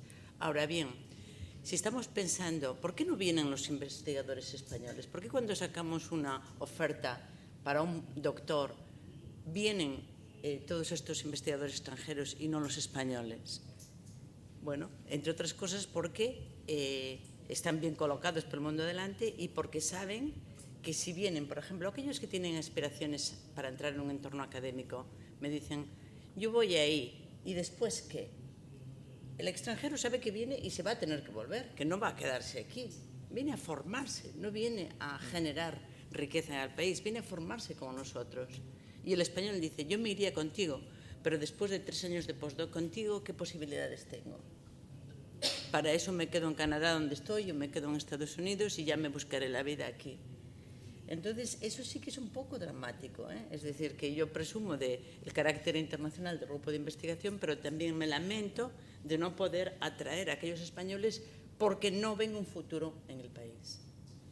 Que yo hubiera hecho lo mismo en otro país, a ver, es difícil imaginárselo, pero sí que, claro, uno tiene compañeros que más o menos te posicionas, te sitúas, y qué duda cabe que para los que estamos aquí, a ver, porque tenemos muchas ganas de estar, porque tenemos la familia, porque tenemos un gran arraigo, pero si yo comparo, por ejemplo, el nivel de financiación que yo tengo aquí, ya prescindiendo del ecosistema, que es tan importante aún más como la investigación, como la financiación, pero refiriéndonos a la financiación, si yo me comparo con cualquiera de mis amigos que están en el entorno de Boston, que tienen más o menos mi nivel medido en impacto de las publicaciones, patentes, demás, el que menos tiene el doble de financiación que tengo yo, sinceramente, o sea, con números contrastados, dispone del doble. Todos ellos tienen obligaciones docentes, que ese es otro tema, el reconocimiento que la universidad hace de la investigación, que yo sigo reclamando, que es muy escaso. Todos ellos tienen una dedicación a la función docente que como mucho es la mitad de la mía. Todos ellos tienen unas infraestructuras de transferencia y emprendimiento que no es que sean doble, es una dimensión distinta, ya no son comparables. ¿Que yo hubiera podido hacer más en esos países? Hombre, pues es difícil imaginarlo, ¿no? Pero yo creo que potencialmente debería haber podido hacer mucho más de lo que he hecho aquí. Eso, sin duda, porque el nivel de esfuerzo, ¿cuántos proyectos tenemos que solicitar para conseguir uno? Bueno, pues desde luego el porcentaje medio de éxito no supera el 30%. Es decir que, bueno, cuando uno compite en Europa ya se sabe que el porcentaje de proyectos aprobados en el mejor de los casos será el 10%. Es decir, que estamos continuamente buscando financiación, y lo que yo sí creo que hacemos mucho mejor que mis compañeros de Boston, a la fuerza Orcan, es el uso de los recursos mucho más ajustadamente, ¿no? Es decir, yo es que voy allí y realmente me sorprende, me parece despilfarro eso de que no tengan que cuestionarse muchas cosas. Pero sí, lo que hacemos aquí lo hacemos con la mitad o la tercera parte de lo que están utilizando esta gente allí. Por tanto, en cuanto al talento, ya al final no se me lío un poco, pero en cuanto al talento... No, es muy interesante. En cuanto al talento, sí que es cierto que me encanta el ambiente de mi grupo de investigación, pero lógicamente no vienen... hemos tenido 2 americanos en toda nuestra trayectoria porque teníamos proyectos colaborativos. Hemos tenido 2 alemanes, que yo recuerde, un británico. A ver, esa gente no te viene, y además es lógico. Lo mismo que yo a mis doctorandos les digo, vete a hacer el postdoc al MIT, a Boston. No le digo que vaya a hacerlo a la Universidad de Baylor, ¿no? Entonces, bueno, pues eso es así. Es el sistema y el ecosistema investigador que tenemos que efectivamente marca tanto. Antes eu abrín con cifras que son, penso que casi dramáticas, non? Para un país como o noso, para un país do noso PIB, da nosa potencia económica, en fin, pero non é todo. E ti decías moi acertadamente, de Gloria, que é tan importante como dispoñer de recursos e saber investilos, é dicir, en programas, en iniciativas que realmente teñan impacto, non? Entón, nos olvidamos de decir que a solución é duplicar, digamos, os recursos de I+D, e vamos a cousas máis realistas que puidéramos poñer en marcha que tuveran, desde o teu punto de vista, un impacto importante se realmente se tomara esa decisión. Dime unha ou dúas, moi concretas.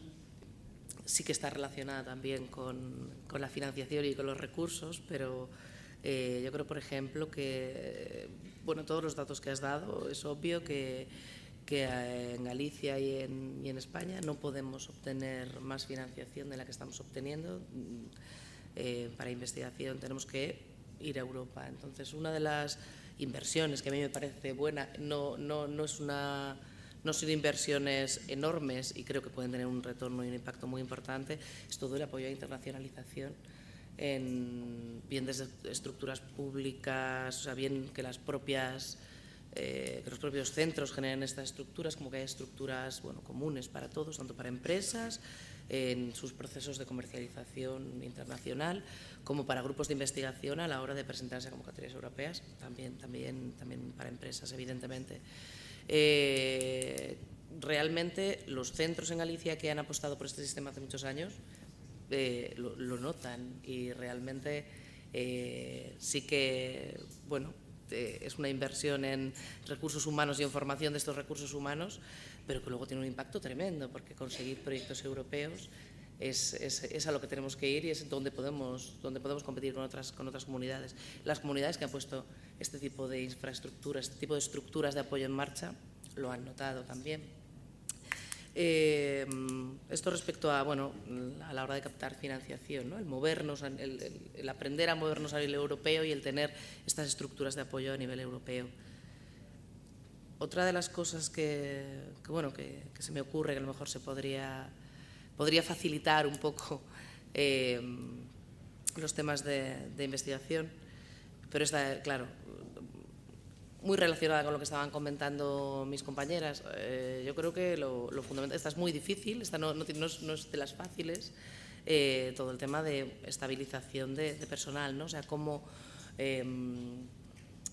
aseguras al personal que atraes, que luego le vas a poder, va a tener un entorno y una carrera investigadora atractiva aquí, ¿no? Pero esa es muy difícil, esa es de las difíciles. Otra que puede ser mucho más sencilla es que desde las administraciones se favorezca que esta gente joven, aparte de darle esta estabilidad en sus contratos, en su trayectoria profesional, pues que también les den la oportunidad a nivel investigador, en el sentido de poder liderar grupos de manera más o menos temprana. O sea, desde las entidades financiadoras siempre nos trasladan que hay como un tapón de IPs mayores, digamos, ¿no? Y este tapón lo que hace es que los que van por detrás, los más jóvenes, no consigan nunca llegar a tener un currículum competitivo para luego sustituir a estos IPs más mayores. Esa es una medida muy fácil a tomar por las entidades financiadoras, que es de alguna manera favorecer que los investigadores jóvenes puedan liderar proyectos y puedan liderar grupos. Y bueno, no requiere absolutamente ninguna inversión y es una decisión totalmente, bueno, es una apuesta de futuro. Porque isto é wishful thinking, non?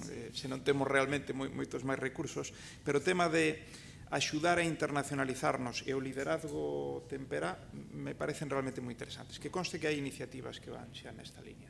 No meu grupo, por exemplo, hai unha persona agora que acaba de obter precisamente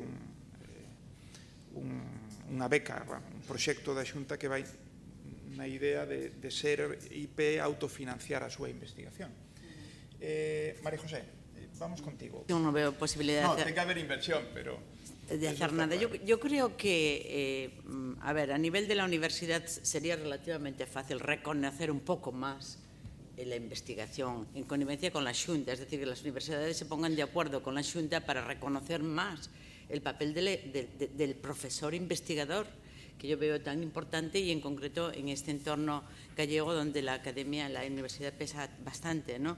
Yo creo que la política de centros de apoyo, centros de investigación, que creo que se está reforzando, empezando a apoyar por parte de la Xunta, creo que es una muy buena iniciativa que habría que fomentar al máximo, porque en esa gente, en esos centros de investigación donde son de carácter multidisciplinar, realmente se está viendo ya que son productivos, por tanto, el conseguir que estos centros estén bien tratados, yo lo considero un factor esencial y con grandes posibilidades de éxito. Y aunque no sea objeto de esta mesa, yo sí que veo muy importante, creo que es la siguiente, el apoyo al emprendimiento. Lo señalaba el consejero antes, bueno, el programa Inicia, por ejemplo, que yo, de hecho, presentamos una propuesta que me pareció una muy buena iniciativa. Yo creo que aún son pocas. Yo lo que diría es que hagamos más en esa línea, ¿no? Hagamos más en trasladar el valor de nuestra investigación a la sociedad. Yo creo que es un poco más de lo mismo, no es nada original, pero yo creo que ese es un buen camino. Dar docencia, investigar, transferir. Eu sempre digo que hai moi poucos homes e mulleres orquestra, pero ademais os que hai, María José pode ser un exemplo, teñen que ensaiar, por lo tanto necesitan tempo, non? Elena. Sí, eu estou totalmente de acordo co que se está expoñendo nesta mesa por todos. Quizáis engadir dúas cousas máis que non precisan eu creo, de tanta financiamento. Unha é a flexibilidade administrativa na investigación. Eu aquí vexo bastantes barreiras, sobre todo cando un ten a posibilidade de traballar fora, tanto en Estados Unidos como incluso nestes centros de investigación do País Vasco. Os procesos administrativos nunca supoñen un impedimento para levar a cabo a investigación fora, quero decir. Aquí ás veces hai cousas moi limitantes. Poño un exemplo. Eu agora, por exemplo, quero sacar un posto de traballo como postdoc. Ao mellor, non sei, ao mellor un exemplo que non dá desimportancia, pero vou non contar para... Bueno, eu teño que sacar unha proposta, a xente que se presenta a ese postdoc ten que enviar por correo certificados os seus papéis. Eu entendo que isto é un proceso que está moi arraigado aquí coa administración, pero se eu quero atraer a persoal americano, inglés, é excepcional. Bueno, eu vexo que hai moitos procesos administrativos que aínda requiren do papel, aínda requiren... Bueno, vexo que sí que hai moita posibilidade aí de facer as cousas máis doadas. Este é un exemplo, pero hai moitos máis, non? Pois, bueno, nese eido estou vendo diferencias importantes. A outra cuestión que creo que non é tan doada como esta é o tema do respaldo da sociedade. Estamos falando do recoñecemento dos investigadores, pero eu creo que non só é recoñecer, senón tamén entender e apoiar Aí creo que hai moito traballo que facer todavía.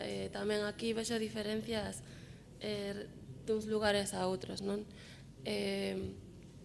Bueno, creo que aí é tanto o noso problema como é un problema un pouco global da sociedade, pero creo que o papel do investigador é todavía un pouco descoñecido, non apoiado. Non se ve realmente como é esa transferencia e como chega á sociedade. Eso é algo que creo que pode axudar moito. Eu comparo con na miña estancia en California a imaxe que ten a xente dos investigadores non ten nada que ver. A xente sabe que fai un investigador, sabe para que sirve, sabe. Non estou dicindo que aquí non, pero estou dicindo que sí que hai unha diferencia do valor que lle dá a sociedade a ciencia e a investigación. Desgraciadamente rematamos, por lo menos desgraciadamente para mí, pero me gustaría, se nos queda dúas preguntas, pero só, perdón, porque o resto temos máis acceso seguro a estas persoas e lles podemos preguntar en calquera momento dos estudantes que están con nos aquí, dos estudantes que ainda non chegaron á universidade. A investigación de alto impacto que pode en moitos casos chegar a ter impacto social, impacto na creación de riqueza, mellora de calidade de vida, pero porque falla algún dos eslabóns ou algunha das pezas, ou porque non hai recursos ou non hai ambición de que eso ocurra, pois non se fai. Ese é o problema, porque, entre outras cousas, esa investigación estamos pagando entre todos. E a mí me gustaría que a parte alícuota dos meus impostos redunden tamén en eso. Bueno, perdón por este final, pero a investigación, lóxicamente, a teñen que facer os investigadores e investigadoras, o gallá que os máis capacitados e mellores, pero a aposta pola investigación é cousa de todos. Gobernos, universidades, centros públicos de investigación, centros tecnolóxicos, empresa, e se non estamos todos nesto, pois realmente non conseguiremos o que xa está demostrado que son os beneficios de investigar a alto nivel e transferir os resultados desa investigación. Por a miña parte, nada máis, agradecer ás tres, é realmente un privilexio para min poder estar aquí, e a todo o público asistente ao Grupo Correo Gallego. Moitas grazas.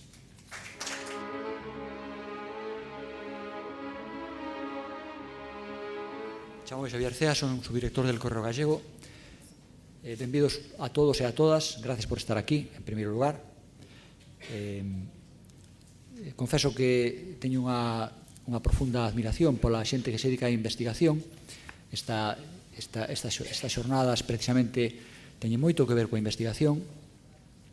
Sei que a veces a investigación se desenvolve en situacións realmente complicadas, e máis neste caso porque estamos falando de biotecnoloxía. Eu sei que como periodista os periodistas somos privilexiados en relación coa actualidade, temos acceso podemos percibir bastante ben que este é o que pasa no mundo, é como as reaccións das persoas e dos cidadáns. Sabemos que efectivamente todo o mundo reaccionamos moi ben cando nos falan de avances tecnolóxicos, electrónicos, eléctricos, en fin, a todos nos parece estupendamente. Sin embargo, somos moi críticos e incluso temos unhas reaccións a veces inesperadas cando falamos de tecnoloxía relacionada con seres vivos. Aquí realmente hai reaccións xa moi contrapostas, hai un contrapunto importante, e sei que a veces as situacións incluso son bastante complicadas. Por eso, creo que son oportunas este tipo de iniciativas, porque axudan a difundir e a divulgar. Eu entendo que neste caso é absolutamente moi necesario. Temos que o mundo da ciencia, sobre todo a tecnoloxía aplicada a seres vivos, ten que ser moi explicada, saber que significan os avances, como repercuten e tamén que riscos entrañan, claro que sí. Bueno, para falarnos de todas estas cousas, hoxe contamos con nós aquí nesta mesa vou presentar desde a miña dereita para a miña esquerda Daniel Fernández Mosquera, que é director xerente de QBiotech,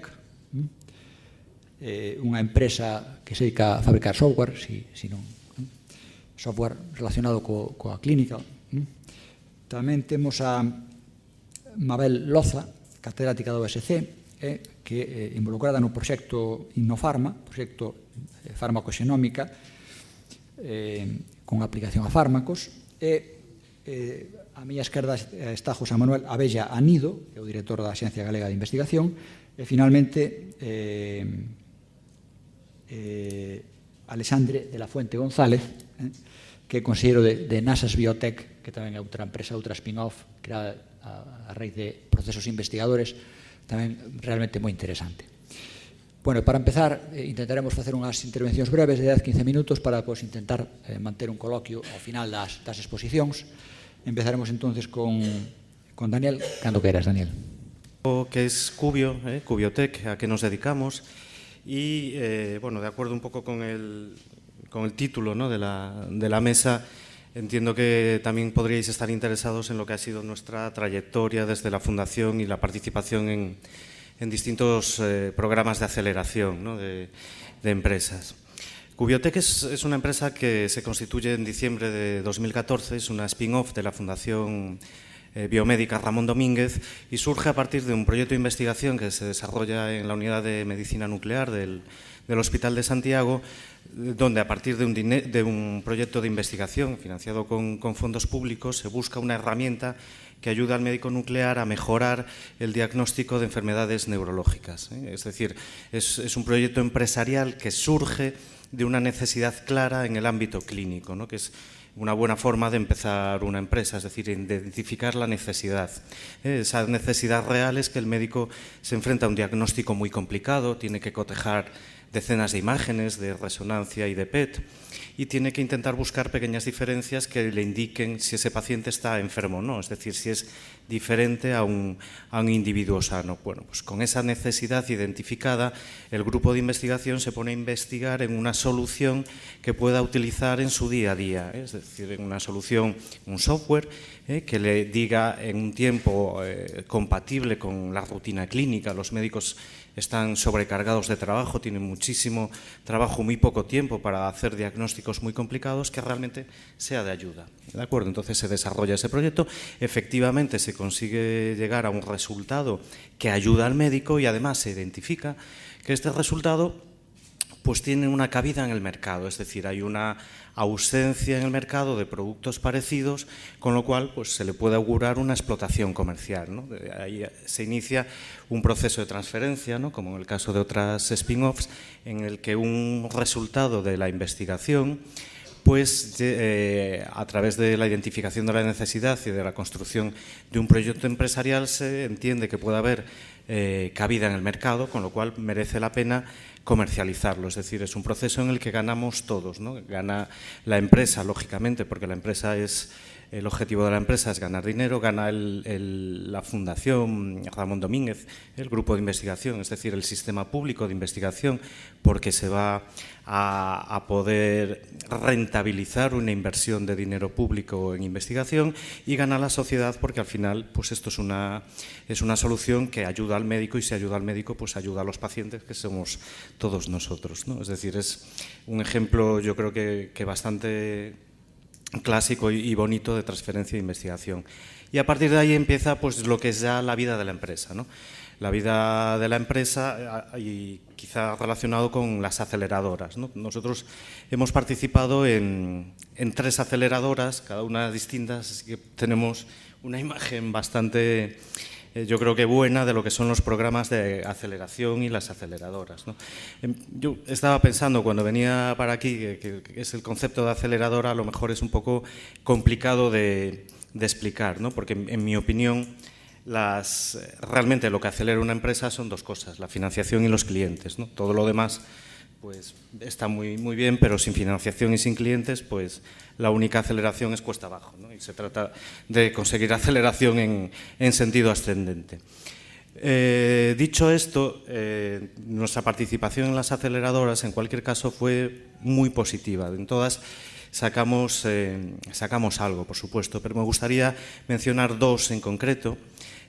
Voy a empezar por Galicia Open Future, el que acabó precisamente ayer con una ronda de presentación de proyectos en inversores, en los que tuvimos la suerte que nos seleccionaron entre los tres finalistas que van a financiar. Ahí tenemos una primera clave de lo que es la aceleración, ¿no? Aparte de la ayuda que te puedan proporcionar expertos con desarrollo de metodología empresarial, que en empresas como la nuestra es muy positivo porque somos científicos, ¿no? Nosotros sabemos de otras cosas, no tenemos por qué saber necesariamente de empresas, y como buen científico lo que tenemos que hacer es buscar los mejores colaboradores, los que más sepan, ¿no? Los que más nos puedan ayudar en aquellas partes que flaqueamos.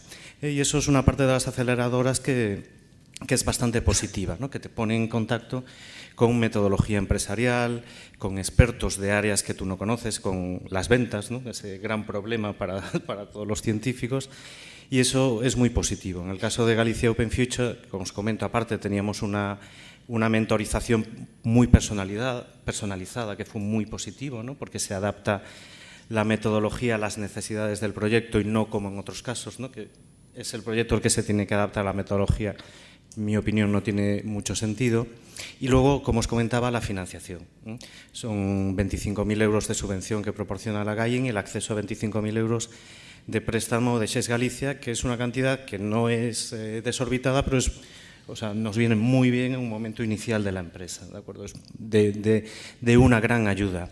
Y además en empresas como puede ser Cubiotec, que no es que tenga un mercado enorme, porque nosotros nos enfocamos en software de ayuda al diagnóstico, en neurología, en PET, ¿no? Entonces vamos acotando el mercado, no tenemos un mercado tan grande como pueden ser otro tipo de empresas biotecnológicas. Mercado pequeño significa normalmente dificultad para financiar, ¿no? Dificultad para encontrar inversores, ¿no? Porque muchos, claro, lógicamente empiezan cribando por el volumen de mercado. Entonces, como os comentaba, Galicia Open Future ha sido de gran ayuda y, bueno, estamos encantados y no nos cansaremos de dar las gracias por lo que nos ha supuesto la ayuda. Otro tipo de aceleradora en la que participamos, que también yo creo que es muy interesante, es en el Grant for Apps de Bayer. En octubre del año pasado, Bayer, la de la aspirina, hizo una selección de proyectos a nivel nacional en toda España, y creo que se presentaron 60 o 70 startups de toda España y escogieron a 4, entre ellas nosotros, ¿no? Entonces el programa era un programa ya completamente diferente a lo que pueden ser otras aceleradoras, porque la idea era desplazarse a la sede central de Bayer en Sant Joan d'Espí, en Barcelona, estar 6 meses en sus oficinas, te proporcionaban un espacio y sobre todo te proporcionaban el contacto directo con los directivos de Bayer, con gente del ecosistema de salud de Barcelona, con sus clientes, es decir, ponían la estructura de Bayer un poco a tu servicio, ¿no? Y eso, la verdad es que fue, bueno, hay un antes y un después de Grant for Apps para Cubio, ¿no? Porque el participar en esa aceleradora, estar en contacto con Bayer, ese conocimiento de mercado que es muy exclusivo, ¿no? Las empresas biotech tienen un montón de características muy particulares, ¿no? Y el tener acceso de primera mano a hablar con esa gente que te traigan expertos que, claro, van a hablar con Bayer, ¿no? Y van a hablar contigo, cambia la empresa totalmente. Por eso yo creo que o sea, si yo montase una aceleradora en Galicia, tendría muy en cuenta la presencia de la industria, porque da una visión completamente diferente, ¿no? El hecho de que en una aceleradora estén involucradas empresas del sector, aparte de, ¿cómo os diría yo?, un know-how muy exclusivo, también tiene la otra parte que os comentaba que para mí es imprescindible para la aceleración, que es el acceso a clientes, ¿no? Sin financiación y sin clientes no hay aceleración.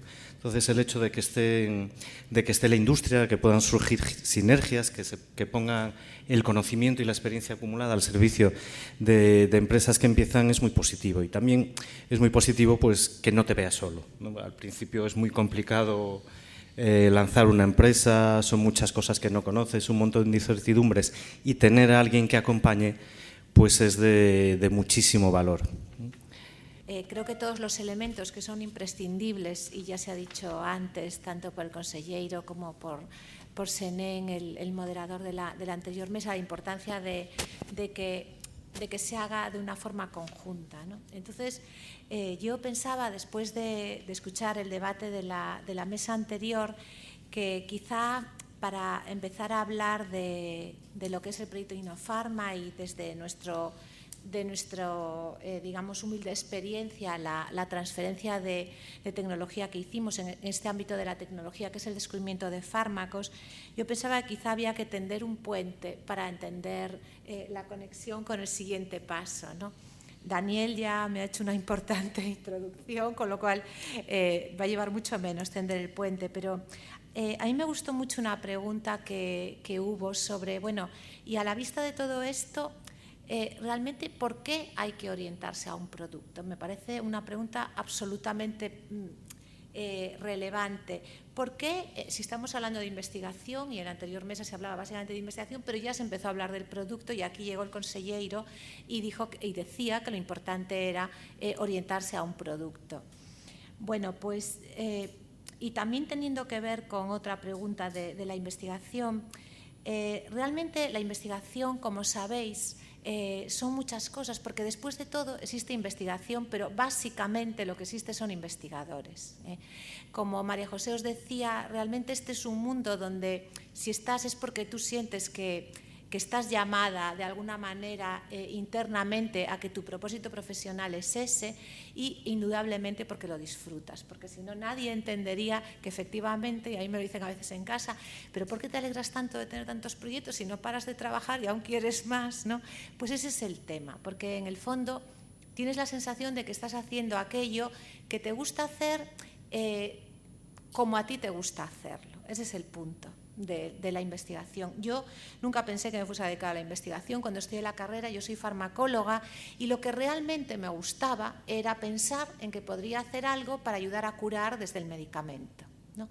Y pensé que me dedicaría a ejercer mi profesión, y de hecho mi obsesión era intentar hacer otra de las especialidades de mi profesión. Cuando la hice me di cuenta de que no me acababa de gustar, y lo que acabó gustándome es esta capacidad. Pero ¿cómo te orientas tú como investigador en el mundo tan abierto del investigador, desde la más básica de conocer la ciencia en sí misma hasta la más aplicada de llevar un producto directamente a través de una empresa al mercado? Pues te orientas donde tú sientes que encajas, ¿no? Ese es el punto, yo creo, encontrarte a gusto allí donde estás. Y yo me di cuenta de que yo podía encajar. Y lo que a mí de verdad me gustaría hacer era tener la sensación de que yo, que hago investigación, pero que mi investigación estuviese muy cerca de llegar a aportar algo a los pacientes, que después de todo somos todos, ¿no? Y por tanto tenía que enfocarme a un producto que es el medicamento, no quedaba otra, ¿no? Y por eso nuestro trabajo y el de mi grupo de investigación está enfocado al medicamento.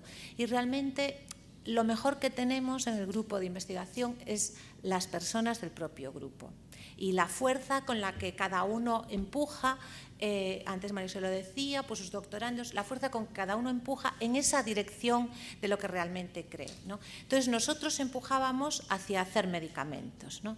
Y claro, ¿cuál es el escenario? Porque tú puedes investigar en hacer medicamentos y es fantástico, nuevos mecanismos, etcétera, pero esto tú sabes que está muy lejos del paciente. El escenario es este, que es un escenario complicado. Deciros que ahora mismo, en términos medios, se considera que hacer un nuevo medicamento que realmente sea disruptivo, es decir, que cure o ayude a, digamos, a tratar algo que no tiene solución en este momento, pues lleva una media de 14 años y está por encima de los 2.000 millones de euros, los 2 billions que decimos, ¿no? en los anglosajones. Entonces, como os podéis imaginar, esto es un camino muy largo, ¿no? ¿Y dónde estamos en ese camino? Pues nosotros estamos en el camino del principio, que es buscar cómo conectar una nueva forma de curar, un nuevo mecanismo con el camino hacia un producto que es el medicamento, que suele ser una molécula química, en nuestro caso es química, también puede ser biotecnológica, es decir, un trozo de DNA o una proteína. En nuestro caso investigamos en moléculas químicas, las clásicas, antes hablábamos de las de bajo peso molecular, la aspirina, ¿no? Estas moléculas que se pueden tomar idealmente por vía oral en su uso. ¿Cómo puedes llegar ahí? Pues descubrir primero por qué mecanismo tú vas a buscar una molécula química para que, usando ese mecanismo celular que está alterado por la enfermedad, pues permita pues combatir o por lo menos, no sé si siempre solucionar, pero mejorar. Entonces, en este ámbito teníamos un segundo problema con el que nos encontramos, y es que el ámbito del descubrimiento de fármacos es muy caro y está pasando por una de sus crisis más importantes. Y es que, bueno, acaba de anunciarse todavía por Lilly que falló una de sus moléculas, en fase 3, pero es que más del 60% de las nuevas moléculas fallan cuando se intenta comprobar ya en humanos que actúan mejorando a los pacientes, que es la fase 2, ¿no? Y el 30% en la siguiente, cuando ya está muy cerca de salir para que un médico las pueda prescribir. Con este fallo, y ahí poníamos 1 billón de euros, 1.000 millones, que esto era, como decimos esta diapositiva, era en 2013 a principios, pues ya os digo que casi se ha duplicado. Ya empiezan a aparecer cifras que dicen 5.000 millones, pero bueno, yo me resisto a creerlo del todo. Entonces, este era un mundo en que realmente desde el ámbito farmacéutico se enfocaba por las grandes compañías. El ámbito del descubrimiento de fármacos es un ámbito totalmente global, es decir, ni siquiera podemos hablar de internacional, porque es un ámbito que está las centrales en distintos sitios ubicadas en todo el mundo, ¿no? Pues en este ámbito global las compañías farmacéuticas realmente trataban de desarrollar todo con una propiedad total sobre ese nuevo medicamento, ¿no? Es aquello de que mi laboratorio para el mundo, ¿no? Y estaba fracasando. Estaba fracasando por distintas razones y esto generó una crisis tal. Yo esto lo viví en 2009-2010 y es una anécdota que siempre cuento para daros una idea a los que sois nuevos en este tipo de foros. Yo recuerdo que empezábamos un proyecto muy grande europeo que era de cerca de 40 millones de euros, en el que la mitad estaba pagado por las compañías farmacéuticas y la otra mitad por la Comisión Europea. Era de una de las plataformas de medicamentos innovadores. Bueno, pues el coordinador por parte de la empresa era, bueno, pues un alto cargo, pero científico, del centro que tenía Pfizer, que es una multinacional farmacéutica, en Sandwich, cerca de Londres, donde trabajaban más de 3.000 personas y allí vivían con sus familias una buena parte de ellos, hasta el punto de que desde Londres había una línea de metro directa a Sandwich por la conexión. Bueno, pues era la época de los ERES en España, ¿no? de la gran crisis. Pues recuerdo que nos había dicho esta persona que tenía un problema interno en la compañía, que estaban intentando reubicarlo. Yo dije, vaya, otro ERE, no solo en España tenemos ERES. Pero mi sorpresa fue cuando todos los viernes nos comentábamos de forma informal pues lo que hacíamos cada socio del proyecto y cómo íbamos, y él nos escribió diciendo que les habían comunicado a mediodía que pasasen el lunes siguiente por la empresa para recoger sus cosas porque cerraban el centro. 3.500 personas eran casi, y ese año en el Reino Unido se quedaron sin trabajo gente que trabajaba en el entorno del descubrimiento temprano de fármacos, más de 5.000 empleados. Con lo cual, claramente hay una crisis en la industria. ¿Y de dónde nace ese aseguro? Es decir, que no haga más daño del bien que tú esperas, ¿no? Pero ahora se ha logrado mejorar mucho con la tecnología, la técnica, la seguridad, pero el gran problema es la eficacia. Entonces, esto es como si diese la vuelta a la mesa en la industria. Cerró sus departamentos por la crisis.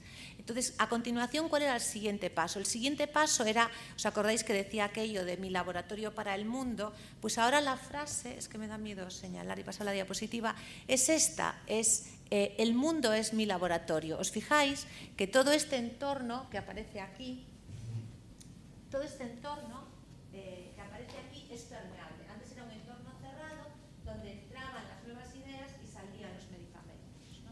Ahora es un entorno totalmente permeable, traslacional, si queréis, digamos, donde se colabora desde el ámbito farmacéutico en estas primeras fases, pero pueden aportar con pequeñas compañías, con otras grandes compañías, con el entorno académico, con el entorno sobre todo de las plataformas públicas de investigación, con fundaciones, etcétera. Hay miles de ejemplos. Pero claro, ¿cuál es la idea? La idea es que, y eso conecta con la pregunta, la idea es que la investigación en el mundo es muy rica. Y si queremos hacer realmente buenos productos en lo que sea, pero en caso de los medicamentos, tenemos que mirar hacia esa investigación en el mundo y tratar de adaptar las mejores ideas para llevarlas a nuevos medicamentos. Y eso permitirá que se mejoren los éxitos. Este es el paradigma. Y la otra, la segunda parte, que es buena para Galicia en biotecnología, es que el mundo, si queréis, la torre, yo a veces lo represento, no tengo aquí la diapositiva, si supiese que era esta audiencia la traería, la torre como el gran castillo feudal con su muralla, que era el mundo antes de las empresas farmacéuticas casi todopoderosas, se ha convertido en la ciudad del Renacimiento, donde se han tendido los puentes, y ya deja de haber el castillo feudal y la gente entra a vivir allí, ¿no? Ese es el nuevo mundo en el que nos movemos y eso nos beneficia mucho, porque como se ha dicho aquí y habéis podido ver, en Galicia tenemos el conocimiento, tenemos las capacidades, hasta la personalidad. Yo creo que ayuda a tratar de unirse para realizar acciones difíciles, ¿no? Y lanzarse hacia adelante. Es el emigrante y el aventurero, pues es algo parecido. Entonces, eso hace que la gran empresa farmacéutica, que no existe en Galicia en este momento, más allá de las experiencias pues, de unidades mixtas, nosotros también tenemos una con laboratorios Esteve, Gloria os ha presentado la de Roche, pero más allá de esto colabora, pero no se viene aquí. Pero en este nuevo mundo sí que tenemos la oportunidad de que se venga aquí. Y eso nos permitirá conectar el proceso largo, pero que permite que haya alguien que invierta en esas buenas ideas para llegar a medicamentos. Y creo que estoy consumiendo ya todo mi tiempo, con lo cual creo que de Innofarma os puedo decir poco. ¿Cuánto tengo? 2 o 3 minutos, ¿no? 5 minutos, bueno. Bueno, pues os quería decir que esto es la nueva época. Mirar, por ejemplo, Johnson & Johnson, que tiene una rama farmacéutica que es Janssen, está firmando acuerdos con los mejores centros. Aquí está el que tienen con el Karolinska para una experiencia piloto, con centros en Canadá, para desarrollar conjuntamente la investigación. La nueva palabra es codesarrollo. Y esta es una palabra fantástica para los que vivimos aquí en el Finisterre de Europa, porque codesarrollo en un mundo globalizado y con las comunicaciones que tenemos lo puedes hacer en cualquier sitio, no tienes que estar dentro del castillo feudal. Y la parte buena del codesarrollo es que, como también comentaba el consejero de los proyectos Ignicia y seguramente nos comentará José Abella, la parte buena del codesarrollo es que si hay beneficios, esos beneficios quedan aquí, de la parte del codesarrollo, no van todos con la empresa que lo hace, porque tú inviertes un poco en estas primeras fases donde todavía son números en lo que es imposible invertir y luego tienes la capacidad siempre de ir recuperando los beneficios cuando los hay, a sabiendas de que esto es un asunto de alto riesgo, como os he contado. Bueno, pues os hablaba de Janssen & Janssen, GSK, que tiene su sede europea también en Stevenage, cerca de Londres, y luego tiene su otro pie americano y sus otros pies en China, etcétera. Pues GSK, que era una de las empresas fuertes internamente, ahora tiene lo que llaman el Fast Track to Innovation, con lo cual se dedica a mirar buenas ideas empezadas a aplicar, que se puedan aplicar a descubrimiento de fármacos en todo el mundo. Y entre las 6 ideas que seleccionó en 2015, una de esas ideas eran de este proyecto Innofarma, del que os podré hablar poco. ¿Tendríamos alguna posibilidad antes? Pues difícilmente, francamente. Era una idea absolutamente de principio, donde teníamos una metodología y un mecanismo que habíamos visto que se podría aplicar, pero en el entorno tradicional esta colaboración con la industria no vendría hasta más tarde. Ahora estamos trabajando juntos en esa idea y al final es, bueno, para los que queríamos hacer medicamentos es todo un sueño ver cómo esos medicamentos y esas ideas iniciales de farmacología pues al final se convierten en un medicamento que algunos pacientes toman y que tenemos la esperanza de que funcionen o por lo menos que enseñen el camino para curar. En este caso es para el cáncer de colon resistente. Lo mismo en el caso de AstraZeneca, que también tiene sus centros abiertos en todo el mundo. Creo que pronto podremos anunciar que también aquí. Lo mismo el caso de Lilly en Indianápolis. Acaba de fallar en fase 3 avanzada uno de sus medicamentos estrella para el Alzheimer, lo cual ha supuesto en las primeras horas una caída del 15% del valor de la compañía, o sea que realmente también se pierde cuando esto no sale. Y bueno, yo de Innofarma, creo que eso los voy a decir, que nosotros, viendo este mundo, Ángel Carracedo, que sabéis que dirige la plataforma y la Fundación de Medicina Genómica y la plataforma de genotipado de la universidad, y nuestro grupo, que teníamos una plataforma muy orientada a descubrimiento de fármacos en colaboración con la industria desde hace más de 15 años. De hecho, hay ahora mismo pues más de 10 moléculas que están siendo probadas en pacientes, que es nuestro mayor orgullo.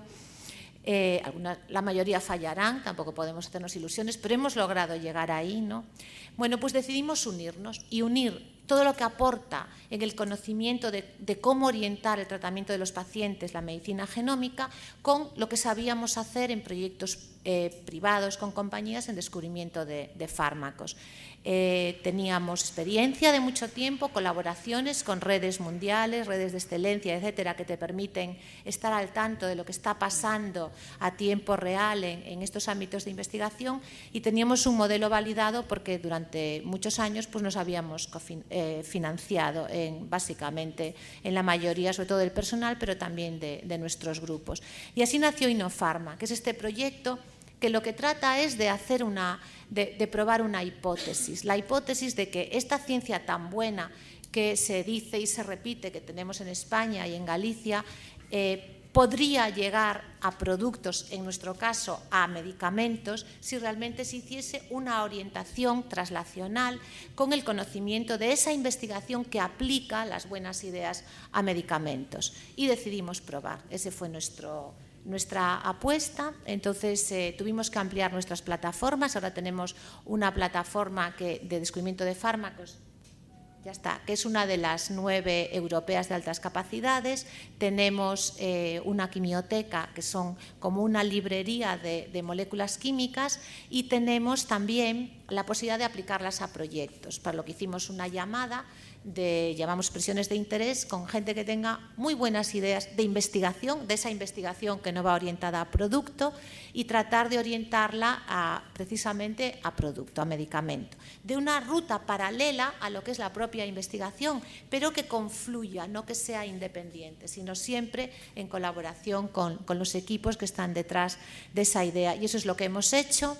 Y acabo, y de los 10 proyectos que salieron, pues 6 ahora mismo ya están en manos de colaboraciones con compañías, pero siempre bajo el modelo del codesarrollo, para que siga quedando aquí en Galicia, para atraer esa empresa tractora que decía Daniel, que es muy importante, que conoce el procedimiento de cómo administrar medicamentos a los pacientes, a Galicia, y estamos pues eso, trabajando en esto. Creo que la hipótesis se cumplió ampliamente. La primera molécula ya en 2015 entró, después de 15 años de investigación del grupo que la había proporcionado, que es un grupo del CNB, de la doctora Isabel Mérida, y tenemos la esperanza de que eso también sirva, pues eso, en este plan de biotecnología, para acelerar la transferencia de la investigación que no va dirigida a producto, como comentabais inicialmente. Pues muchas gracias.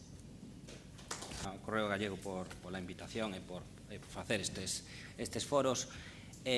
Bueno, aí teño unha serie de presentacións que iban a ir comentando. O conselleiro xa expuxo bastante dos puntos que teño na miña presentación. Probablemente podamos entrar un pouco máis dentro de algún dos programas que temos aquí, pero si vendo un pouco a audiencia que temos, que é bastante joven, e tamén da charla anterior, pois quería un pouco motivalos, non? Porque non quero que estos futuros investigadores ao mellor teñan dudas de investigar en Galicia ou investigar no estranxeiro e despois vir a Galicia, vamos, porque vou cambiar un pouco todo o discurso, seguirei as presentacións, pero cambiar un pouco o mensaje sobre todo dende a miña experiencia personal, que eu levo no ámbito da innovación, pois na agencia levo 2 anos, e tamén aproveitando que, bueno, xa vou a poñer a primeira presentación, a primeira páxina, aproveitando que a agencia pois só ten estado dende o 2012, é bastante joven como vosotros. Eu levo 2 anos traballando na parte da innovación, un pouquiño máis 3, e podo vos dicir que cando estás fora deste ámbito, bueno, non te das conta, non te decatas de toda a investigación que se fai en Galicia, e investigación moi potente, tamén non só por investigadores que están nas universidades e nos centros de coñecemento de Galicia, senón tamén nas empresas. E cando entras dentro dices, ostra, pois realmente é moi potente, o sea, realmente é moi potente ver unha mesa anterior onde temos uns investigadores relevantes non a nivel regional, sino a nivel incluso mundial, onde nesta mesa tamén nos temos, eso témolo que valorar.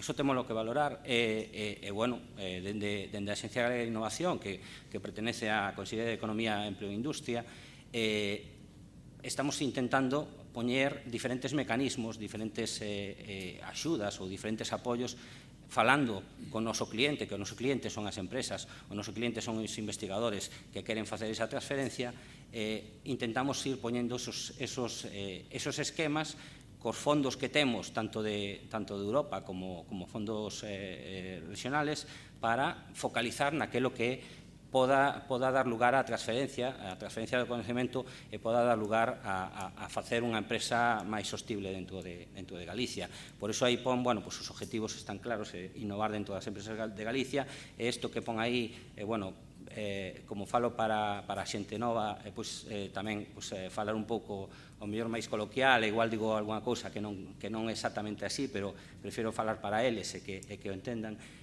Cando pon aí vertebrar as políticas de innovación, bueno, pois aí o que intentamos facer, eso que pon aí RIS3 é unha estrategia que a nivel europeo nos aprobaron, e vamos diseñando esas estrategias para despois diseñar os instrumentos que van detrás desas estrategias.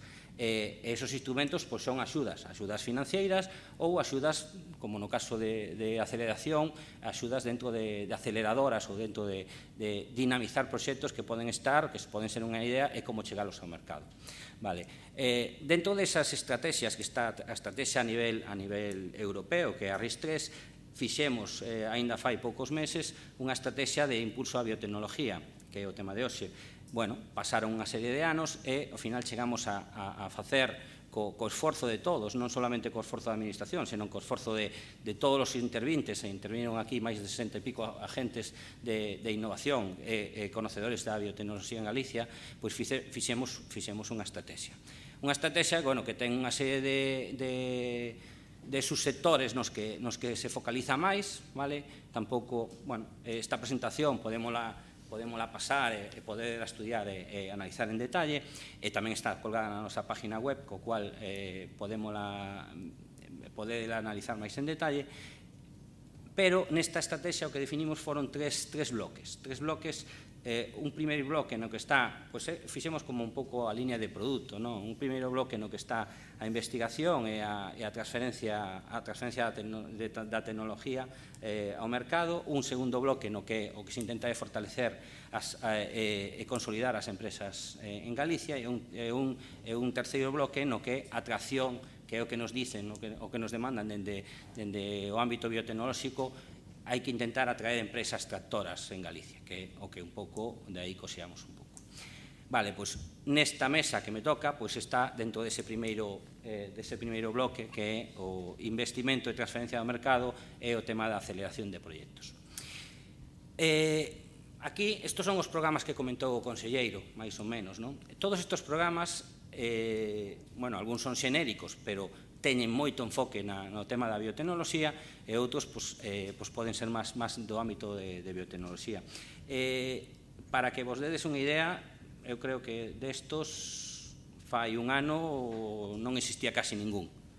Quer decir que Estamos a traballar dentro desa estrategia de biotecnoloxía, estamos a traballar dentro de novos programas que, bueno, somos bastante innovadores hasta no nombre, porque senón terían unhas definicións moi longas que dificilmente costa pronunciar, e fomos lle dando nombres a diferentes programas para apoiar dende o nacemento desa idea hasta a chegada ao mercado.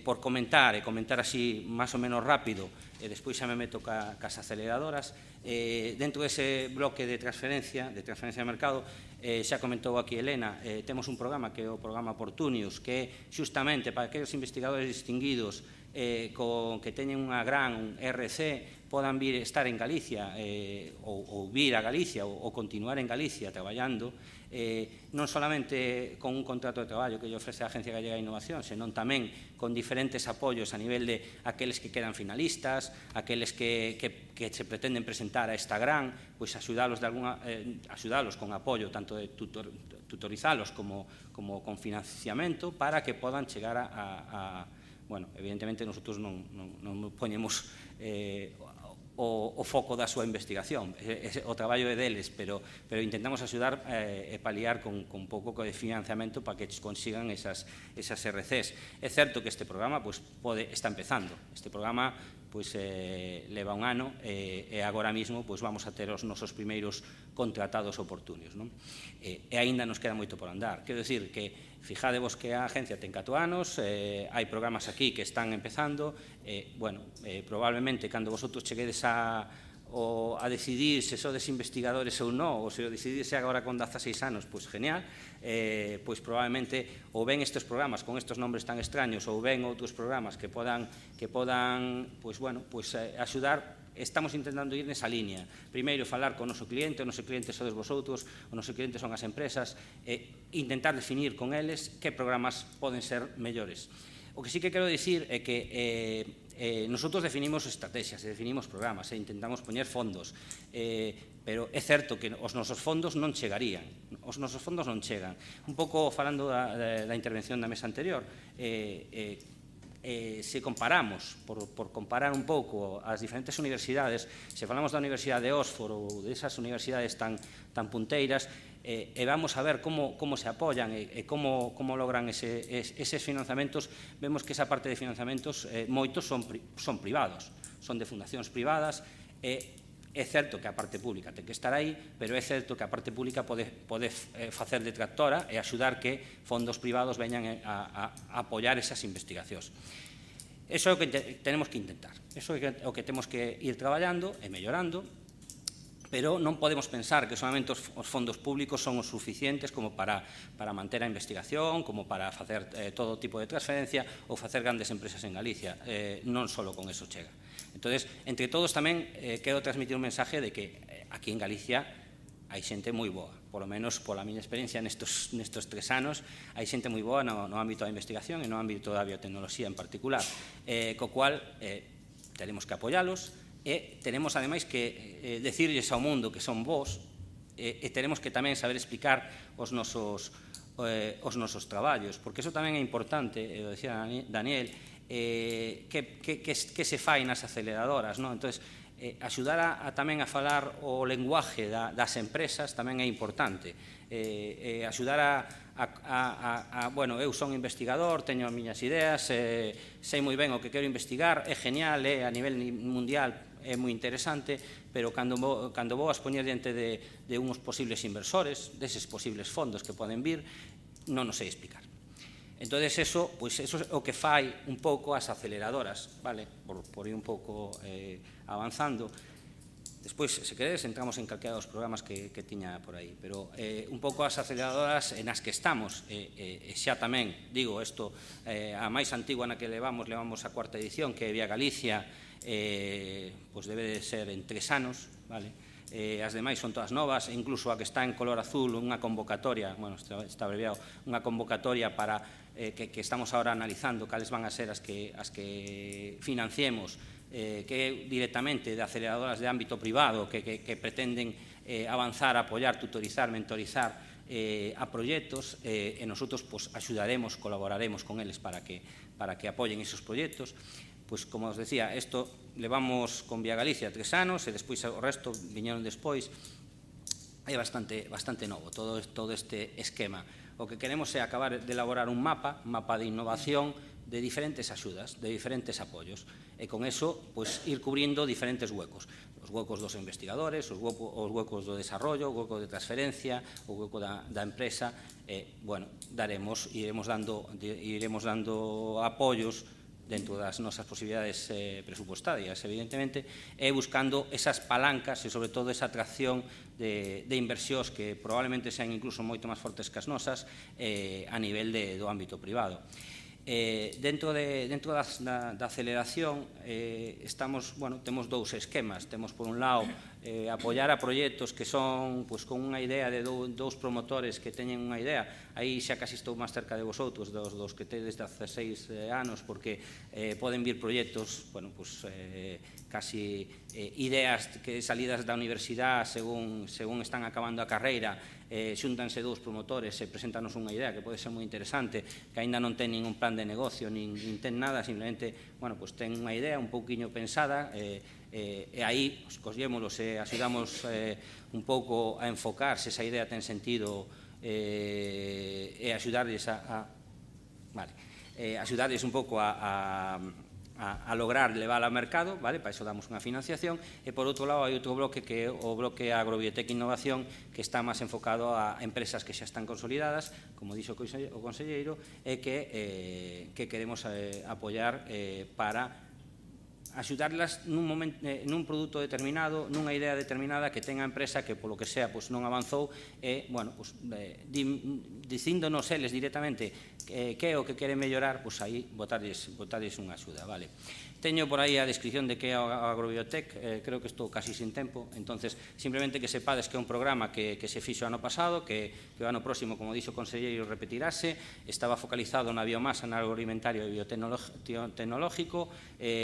O esquema do ano pasado era que tiña 2 itinerarios distintos, apoiaba as 11 empresas que dixo o conselleiro, pero tamén apoiou a outras moitas de forma transversal. En total, aí temos as empresas, vounas a pasar. Despois acabamos con un evento bastante grande, un congreso de 332 participantes, e aí puxemos un pouco en común todos os avances que se foron vendo desta aceleradora de agrobiotecnología. Simplemente acabar coa mensaje de que, isto, aínda que non sei se ve moito, eso temoslo na página, eso é o noso mapa de innovación, esos son os diferentes instrumentos que vamos sacando, cada día vaise completando con diferentes apoios e en diferentes bloques, vale? Simplemente nada máis, porque senón non dá pé a debate. Moitas gracias. Un momento tamén fui algo joven. Y os quiero contar cuál es mi experiencia desde que estaba en la carrera o estaba acabando. Yo soy biólogo. Pues cuál fue mi experiencia y cuál fue el motivo por el cual me dediqué a la investigación. Y realmente, igual no le voy a decir, pero tampoco fui un alumno excesivamente brillante. Es decir, la idea es que uno se puede dedicar a la ciencia cuando realmente tiene vocación e ilusión. Y lo que os voy a contar hoy es cómo, desde mi ejemplo, cómo poniéndole muchas ganas y mucha ilusión a una idea se puede llegar a algo muy bonito, ¿vale? Yo hoy os quiero contar una estrategia que llevamos desde el Laboratorio de Investigación de Oncología Médica Transnacional del Hospital de aquí de Santiago, y cómo llegamos a un producto, o cómo vamos a llegar a un producto que tendrá la posibilidad de ayudar a los pacientes, ¿vale?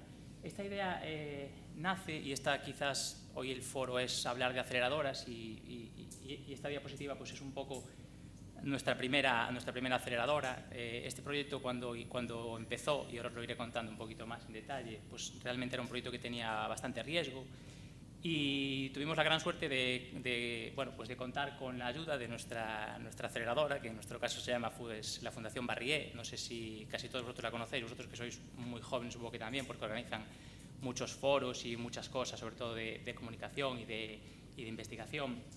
Pues en este caso la Fundación Barrié fue nuestra primera aceleradora, ¿vale?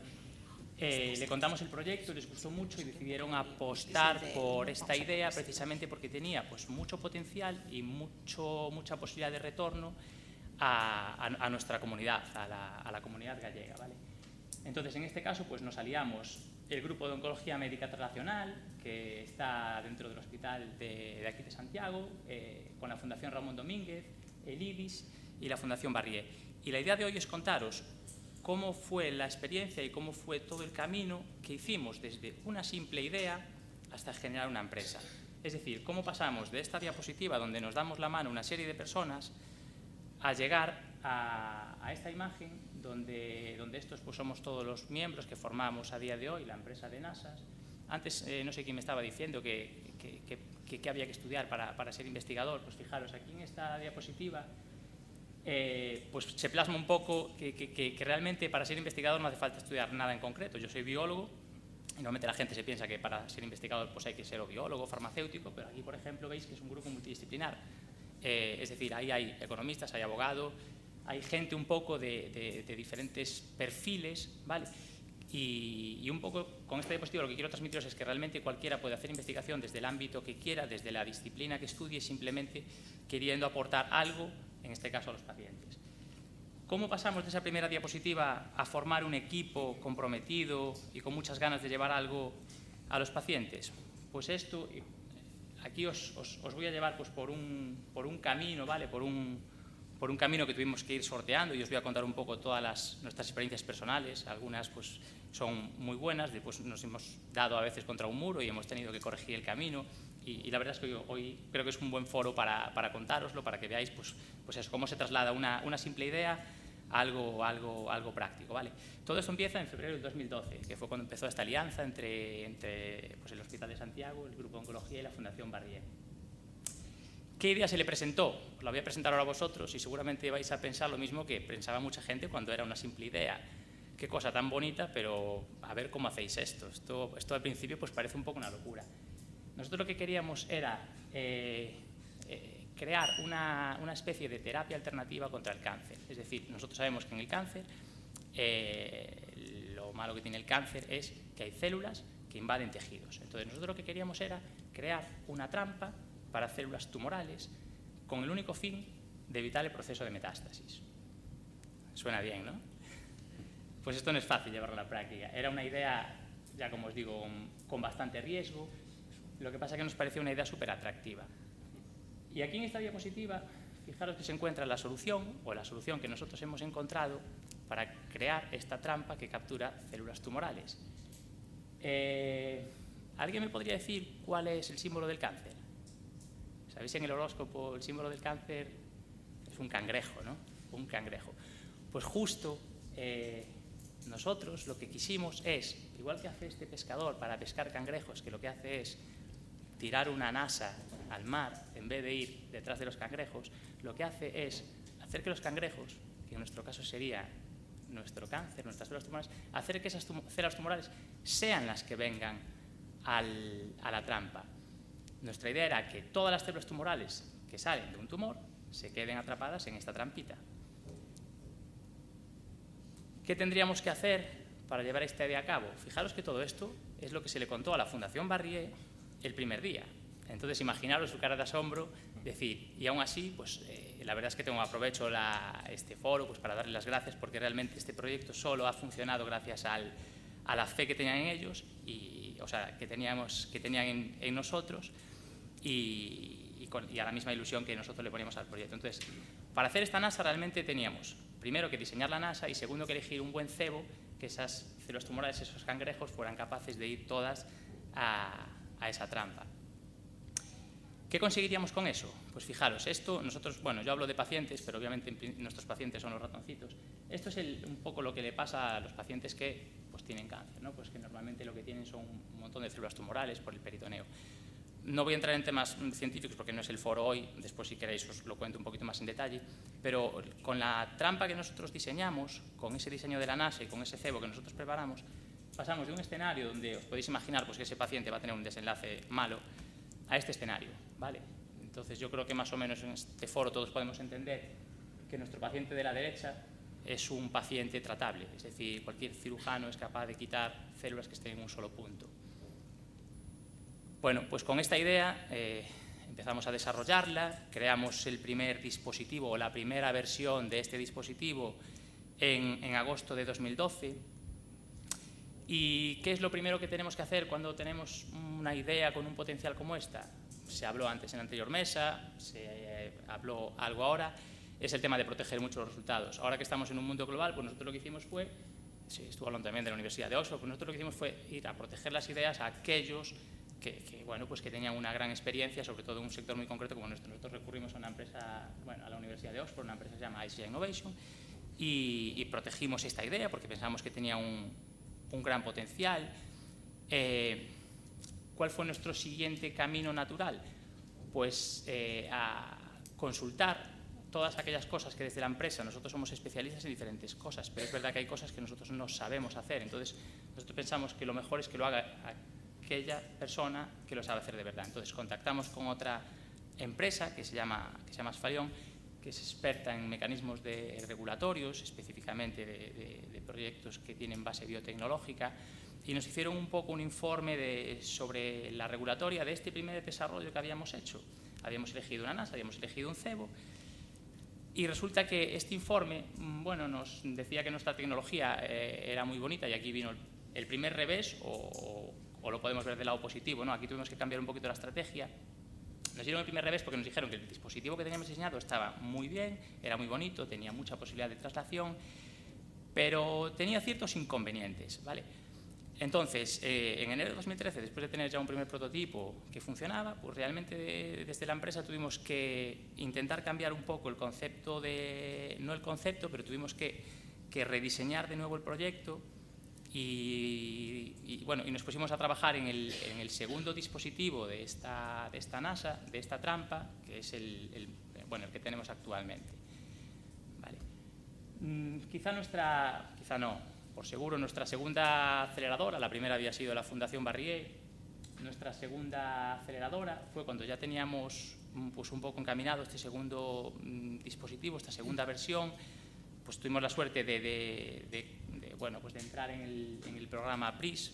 No sé si todos vosotros lo conocéis, pero desde el SERGAS pues, es un programa que se llama Programa de Desarrollo Precomercial de los Resultados de Investigación Sanitaria, y lo que te hacen te ayudan, es como esa pequeña incubadora, te ayudan a, cuando tienes un producto que crees que tiene potencial, pues digamos que te dan un impulso, ¿vale?, para poder llevarlo al mercado. Pues tuvimos la suerte de entrar en este programa, lo cual nos permitió dos cosas que son importantísimas en este sector. La primera es, de nuevo, proteger esta segunda versión del dispositivo que teníamos, y generar de nuevo todos los resultados de investigación, todos los resultados preclínicos, todos los resultados con esos ratoncitos, con nuestros pacientes, que demostraran que esto tenía pues capacidad de traslación.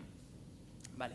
Entonces, gracias al PRIS, pues se realizó una nueva familia de patentes que protegían esta idea, y de nuevo se recurrió, con esta versión nueva que habíamos generado, se recurrió de nuevo a la empresa que es especialista en informes de regulatoria, y aquí nos hicieron pues un poco el roadmap, el camino que deberíamos de seguir para poder llevar esto al mercado.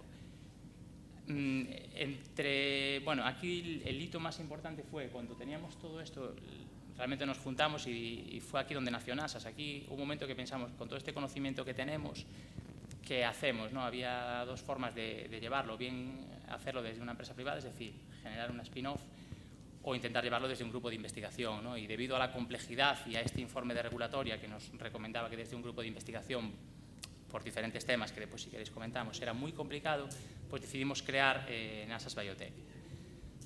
Pues en 2014 nace esta empresa. Es, como veis, hay una spin-off de la Fundación Ramón Domínguez que cuenta entre sus socios pues, con la Fundación Barrié, que fue nuestra primera gran aceleradora, los principales investigadores, que en este caso pues, somos Miguel Aval, Rafael López y yo, Eladio Crego, la Fundación Ramón Domínguez, que la verdad en esta presentación no la puse como uno de los hitos, pero la Fundación Ramón Domínguez, la verdad es que desde el principio, igual que lo hizo la Fundación Barrié, nos ha ayudado mucho, nos ha servido de soporte y nos ha asesorado mucho también desde el principio del proyecto. Y el SERGAS, y de hecho pongo ahí al SERGAS, bueno, el Sergas ha hecho tanto que se está hablando en este foro, sobre todo en la anterior mesa, pues yo, desde el Sergas, yo no tengo demasiada experiencia, no llevo muchos años en investigación, mi carrera en investigación es corta, pero yo sí que intuyo que realmente hay un cambio. Fijaros el cambio que es que, por ejemplo, el Sergas ha decidido a día de hoy pues entrar a formar parte de una empresa como NASA. Somos la primera empresa pues, participada por un servicio de salud. Bueno, con todo esto, ¿cómo fue el proceso de transferencia? Nosotros teníamos, pues eso que sabíamos que queríamos generar un spin-off para poder llevarlo adelante. Sí, ahora acabo muy breve ya.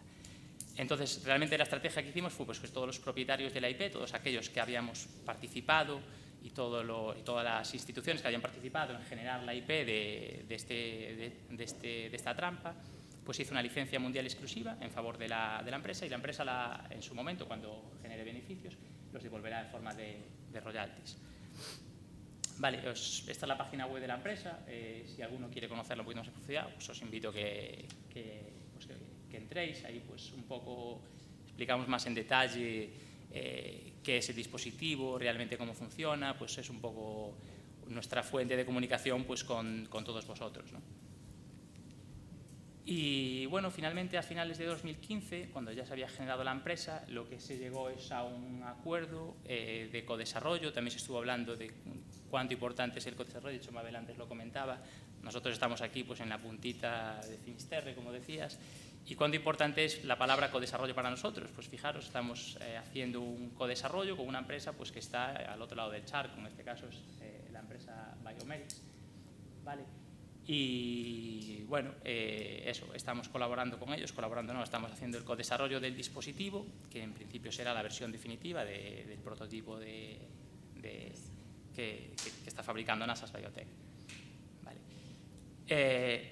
Con esto quiero acabar, pero bueno, aunque hoy la charla era centrada en NASA Biotech, la spin-off del hospital, la verdad es que aprovecho que hay un foro pues, bastante joven y que algunos espero que tengáis el espíritu investigador que yo y que las otras personas que formamos NASAs pues tenemos, y que os invito a que nos vengáis a visitar si alguno tiene pues alguna curiosidad o quiere ver realmente cómo funciona un laboratorio de investigación, ¿vale?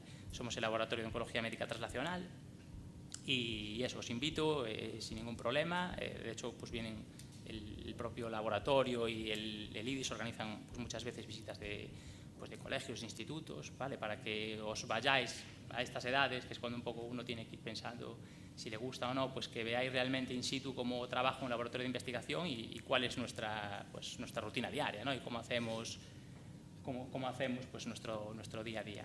¿Vale? Y yo creo que sin más, si tenéis alguna duda, supongo que ahora habrá una...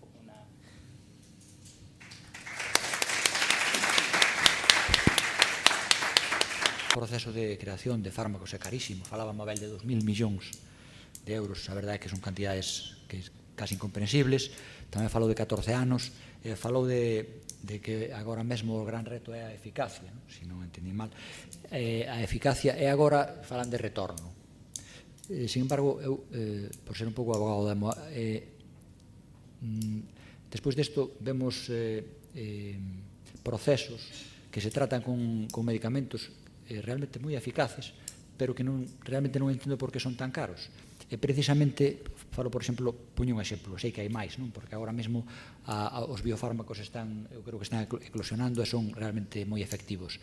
Pero no caso de hepatite C, por exemplo, vemos que o prezo se torna pero tan exagerado, tan bárbaro, que realmente non se pode tratar a xente ou vamos quizás a chegar a este punto. Entonces, non valeu para nada nin o proceso investigador, nin o proceso de financiamento, nin absolutamente nada, porque non se vai poder pagar, ningún paciente se vai poder pagar estes tratamentos. Que explicación ten isto? Como se pode reconducir? Por contestar brevemente, yo creo que eso es el producto del sistema que tenemos, que está basado desde el principio en una forma muy agresiva de orientar los beneficios de las cosas. Y eso también implica que es una forma muy agresiva de, si queréis, de invertir ese dinero. Yo tengo mucha confianza en la innovación abierta. Que os decía que para mí es el mundo que sale del castillo feudal, donde hay que enriquecer, digamos, al señor de ese castillo, a un mundo muy abierto, que es la ciudad que vino después, donde realmente todos colaboran haciendo su parte de la mejor manera, de la forma más eficiente también, para que los gastos sean de otra forma. Y yo, si me deja 3 minutos, me gustaría contraponer el ejemplo de la hepatitis C a un ejemplo de innovación abierta, que es para mí uno de los más inspiradores y que está detrás de nuestra idea del proyecto Innofarma. Y es que no sé si conocéis todos, yo creo que habéis oído hablar de la fibrosis quística. La fibrosis quística, pues hace relativamente pocos años, era una enfermedad que cuando la padecían en unas mutaciones, los niños que nacían tenían una esperanza de vida de 17 años, de la cual la mayor parte del tiempo lo pasarían ingresados en unidades de tratamiento, porque acaba produciéndole uno de los principales síntomas, es que obstruye el bronquio, lo que es el intercambio en los alveolos, y no podían intercambiar oxígeno, ¿no? Bueno, la Fundación Americana, y aquí se habló de formas de orientar el trabajo, la Fundación Americana para la Fibrosis Quística es una fundación que realmente tiene muchísimos recursos, tenía hasta para pensar en medicamentos, era una fundación como todas las fundaciones, sigue siendo sin ánimo de lucro, pero se planteaba que uno de sus grandes problemas era que podrían llegar a pagar lo que era el servicio, porque sabéis que ahí el sistema de salud es bien distinto al nuestro, que podían llegar a pagar el servicio para todos los pacientes que no tuviesen acceso a pagar su propio seguro médico y que podían vivir atendidos cuando tenían sus crisis, pero no eran capaces de cambiar la esperanza de vida, ¿no? Entonces intentaron, a través de compañías farmacéuticas que hablamos, pues de financiar para que investigasen en fibrosis quística, pero claro, era un ámbito pequeño. Sabéis que esta, a diferencia de las que hablábamos comunes, es una enfermedad rara y encima rara entre las raras, porque son distintas las mutaciones de cada grupo de pacientes y realmente no salía a cuentas esta grandísima inversión. Bueno, pues fue una persona también que era alguien que venía del ámbito de la biotecnología y también conocía la experiencia de compañías farmacéuticas, que se entrevistó en aquel momento para intentar ayudar a buscar soluciones intermedias y les dijo que no había nada que hacer desde su punto de vista con las compañías farmacéuticas, más allá de montar la propia compañía en la Fundación Americana de Fibrosis Quística y tratar de, aprovechando todo el conocimiento alrededor, que mucho venía del ámbito académico, tratar de empezar a aplicar, de alguna manera, tender ese primer puente hacia lo que se conocía de la patología para orientarlo a medicamentos. Bueno, fue tremendo, aunque era Estados Unidos, pero una fundación sin ánimo de lucro le parecía algo gravísimo montar una compañía que, si bien no tenía ánimo de lucro personal, pero sí que quería tener beneficios para invertir, ¿no?, a continuación. Al final lo hicieron. Contactaron con compañías intermedias, usaron ideas de plataformas universitarias, encontraron una, que es para contarlo en otro foro, pero muy interesante, y sacaron el primer medicamento para la fibrosis quística, el Ivacaftor, que se probó en la red de hospitales que tenía la Fundación Americana de Fibrosis Quística y pulverizó los costes. O sea, realmente costaba muy barato en cuanto a costes. Se dio gratis a todos los pacientes que no podían acceder y ahora está comercializado en todo el mundo, pero la investigadora clínica que llevó el proyecto, os aconsejo que vayáis a la página web de la Fundación de Fibrosis Quística, porque realmente es una historia bonita. Dice que realmente fue como el hombre en la luna, porque esos niños que nacieron después de haber el medicamento ya han podido desarrollar una vida normal y ahora realmente la esperanza de vida es una esperanza normal con una pastilla al día, ¿no? Entonces, y esto no estamos en esta escalada de precios. Yo creo que ese es el camino. Tenemos que unirnos todos, es buen ejemplo esta mesa, para tratar de hacer medicamentos con otro racional y pensando en el final, que somos los pacientes, que somos todos después de todo, ¿no? Intervencións moi interesantes, realmente. Dolle las gracias a todos vostedes tamén por estar aquí e propoños que sigan participando na seguinte mesa que se vai a formar agora mesmo. Gracias.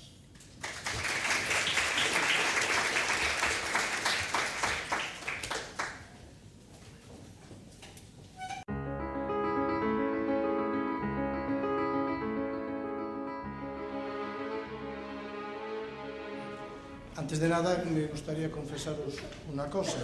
Es la primera vez en mi vida que estoy rodeado de tanta gente del mundo de la ciencia y eso me hace sentir un tanto abrumado. A lo largo de las intervenciones he venido anotando una serie de ideas que se han ido transmitiendo y ahí entenderéis el estar en esta situación. O sea, aquí se ha hablado de investigación, se ha hablado mucho de innovación, se ha hablado de ilusión, de satisfacer y el tener una idea, de proyectos que mejoran, pero que mejoran de algo que hemos hablado, que han hablado, que es la vida, que es lo más importante que tenemos nosotros. De ahí que yo me sienta un poquito empequeñecido, dado el sector del que vengo, un sector un tanto prosaico. Bien, dicho esto, a lo largo de las intervenciones también se ha ido hablando de proyecto empresarial, metodología empresarial, financiación, clientes, mercados, que los mercados son imprescindibles, rentabilización, costes y beneficios. En la mesa redonda que vamos a empezar ahora hablaremos del mercado y la internalización, y ahí espero que nosotros podamos, como sector financiero que somos, ocupar un espacio necesario, que entiendo necesario. Sin mayor demora, doy la palabra a cada uno de los ponentes. Me han indicado que prefieren hacer ellos una presentación de la empresa, entonces dejo a ellos ya y procuraré estorbar lo menos posible. Muchas gracias. La primera en hablar sería Silvia Quiney, que es de Health & Code.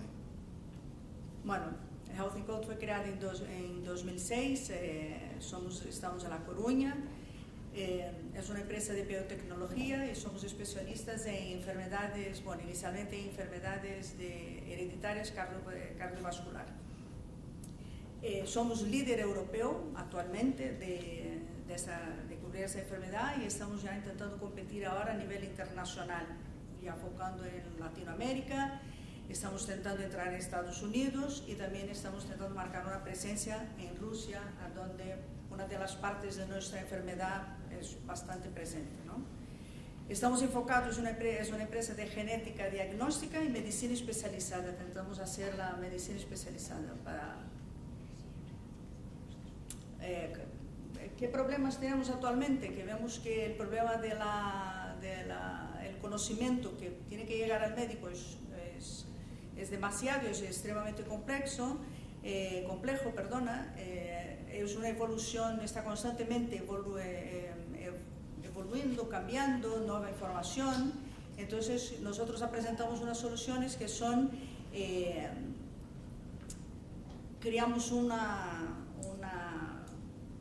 perdón, es que con el idioma leyendo en inglés y aquí español, vemos que la genética es compleja, vemos que la genética representa también para el mundo médico una revolución, porque muchos médicos todavía no saben muy bien cómo trabajar con esto, ¿vale? Y vemos que hay un cierto problema a la hora de aplicar la genética en el uso, en la consulta diaria del médico, ¿no?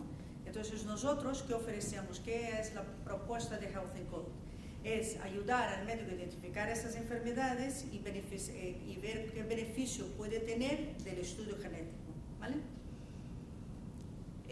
¿Cómo hacemos esto? Pues la manera que hacemos esto es a través de la interpretación. Nosotros creemos que la interpretación, la genética secuencial y todo eso es fácil, pero la interpretación es la parte extremadamente compleja, ¿vale? Entonces nos enfocamos básicamente en el desarrollo de la interpretación de la genética. ¿Cómo? A través de las bases de datos que estamos trabajando con ellas, mejorando a diario esta información que llega de nuestras bases de datos. Tenemos un equipo muy importante por detrás de toda esa información, recopilando y trasladando esa información a nuestros sistemas de información. Nosotros también tenemos un pipeline bioinformático bastante importante, donde toda la información está depurada y orientada a lo que trabajamos, ¿vale? Y con eso hemos llegado a día de hoy que tenemos una base de datos a donde contamos con 300.000 variantes genéticas de 100.000 pacientes, algunos que hemos visto y otros a través de la literatura que nuestro equipo clínico y de biólogos van leyendo a diario y alimentando esta base de datos, ¿vale? Contamos, como he dicho antes, para nosotros la interpretación es muy importante y nosotros creemos que la mejor persona para hacer la interpretación de esto muchas veces es el médico, porque él tiene conocimiento del paciente, tiene conocimiento del fenotipo y puede asociar esa información con el genotipo, la información que sale, ¿no? Entonces, actualmente contamos con un equipo de unos casi 10 cardiólogos, tenemos también médicos genetistas, tenemos un neuropediatra y tenemos también un especialista en farmacología. Nuestro informe, el informe que entregamos, que devolvemos al médico que nos ha solicitado, es realmente nuestro valor diferencial. ¿Por qué? Porque escribimos el informe para el médico que después va a pasar esa consulta y que después va a tener el encuentro con el paciente, y esperamos que con ese informe ayude al manejo de la información junto al paciente. No vamos a olvidar que nosotros trabajamos con enfermedades bastante delicadas y que un pronóstico a veces no siempre muy positivos, ¿no? Aquí tenemos la gran novedad de nosotros esta temporada es que ahora, cuando entregamos un informe clínico, nosotros ya somos capaces de entregar con curvas de sobrevivencia que puede esperar de cada gen que es identificado en un paciente. Esto realmente a la persona que trabaja con el mundo médico suele valorar mucho. Recientemente hemos también sido acreditados la ISO 15189, que somos el único laboratorio en España y de los pocos en Europa que tenemos esa acreditación, y tengo que decir que somos el único de Europa que tenemos la acreditación del momento de la extracción del ADN hasta que entregamos el informe. Es un poco chulería de nuestra parte, así, decir así, pero es muy difícil a veces ser reconocido en un mercado tan competitivo y tan duro y cada día tienes que innovar y tienes que estar constantemente en la cresta de la ola, ¿no? Como digo yo. Actualmente estamos especializados en enfermedades cardiovasculares, pero ahora mismo estamos desarrollando la nueva línea de negocios que es neurología, especialmente el área de ataxias, y de ahí vamos a abrir una nueva área clínica dentro de la empresa. Y ya estamos mirando para desarrollar también la farmacogenética, que es algo que está muy en demanda y que va un poco en sintonía con lo que ofrecemos, ¿vale? Y otra área de negocio también que estamos hablando es ya de hacer las licencias de nuestras bases de datos y del sistema de gestión de laboratorio. Entonces es ahí a donde queremos ir. Actualmente estamos en cardiovascular, pero ahora ya entrando bastante acelerados en neurología, y nuestro desarrollo para los próximos 5 años es nefrología, hematología, bueno, y todo lo que está en oncología, y la farmacogenética englobaría también todas esas enfermedades, ¿no? O sea que hay un mercado tremendo. Queremos contratar mucha gente, o sea que tenéis tiempo de estudiar y... tenemos que siempre agradecer a nuestros clientes, porque sin ellos y sin reconocimiento de ellos no estaríamos a donde estamos actualmente, porque trabajamos mucho a través del boca a boca. No es fácil vender el producto que tenemos, es un producto muy especializado, no es un producto masivo, no estamos vendiendo algo que encuentras en un supermercado o no es un laboratorio fácil. Nosotros vendemos un producto para cada individuo, cada paciente, y esto es muy difícil es muy exclusivo, ¿no? Entonces nuestros clientes que van haciendo el boca a boca y van elogiando y hablando de nuestro trabajo y defendiendo nuestro trabajo es muy importante. Y esta es la empresa. Traía unha presentación moi enfocada a números, porque me dixeron que tiña que falar de mercado e de internacionalización, pero se me permitides e dada a audiencia, pues tamén vou adaptar un poquinho a presentación sobre a marcha. Se falaron de moitas cousas nas mesas anteriores, pero algo co que eu me quedei é que detrás de cada proxecto, tanto de investigación como de emprendemento, como de empresa, hai persoas, e detrás desas persoas ao final hai un soño. Entón, calquera cousa que queiramos facer na nosa vida, ao final está orientada por eses soños e esas inquietudes que temos. Bueno, pois fai 15 anos nós tamén tivemos un soño. Eu estudiei Químicas na Facultade de Química da Universidade de Santiago. Teño que decir que, bueno, cando estudias Química, como en moitas carreiras e moitas disciplinas, tens que estudiar moitas cousas que ao mellor non che gustan tanto, pero cando xa cheguei a pasei o Ecuador da carreira, topeime coa química orgánica, que empezou realmente a fascinarme, non? Porque era parte da química que un pouco que interacciona pois coa vida, que está máis cerca un pouco pois da química da vida, digamos, non? E a partir de aí, pois foi cando decidín facer a miña tese doutoral en química orgánica e é cando vin que realmente pois a química orgánica podía ter aplicacións para moitas das cousas que hoxe falamos aquí. E fai 15 anos decidimos crear unha empresa. O abeiro do programa de emprendemento da Universidade de Santiago creamos Galquimia. A idea era crear unha empresa para poder ofrecer e seguir facendo investigación. Teño que dicir que a primeira motivación era buscar unha saída profesional. Cando estábamos rematando a nosa tese doutoral, pois non había moitas oportunidades. Non as hai agora. Eu a cada foro que vou sempre escoito que está moi difícil atopar traballo. Bueno, isto xa sempre foi así. Nunca houve un momento onde dixésemos isto é fácil, non? E sobre todo non é fácil pois en determinadas disciplinas donde, por exemplo, en Galicia non existe un ecosistema de empresas, non existe unha tradición, digamos, de empresas que poidan dar cabida pois a todos os titulados e licenciados en diferentes áreas, non? En química, en medicina, en física, etc. Entón, bueno, pois era un momento complicado e nos parecía que unha forma de poder proseguir a nosa carreira investigadora pois podía ser a través da empresa. E aí empezamos unha nova aventura. Unha aventura, se me disculpades un momento que vou abrir a outra presentación que esta se ve un pouco mal. A ver se aquí vemos mellor.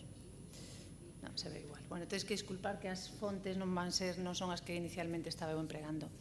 Bueno, iniciamos Galquimia, que é unha empresa que ofrece servizos de I+D para fundamentalmente a industria farmacéutica, tamén para outras, pero farmacéutica e biotecnolóxica.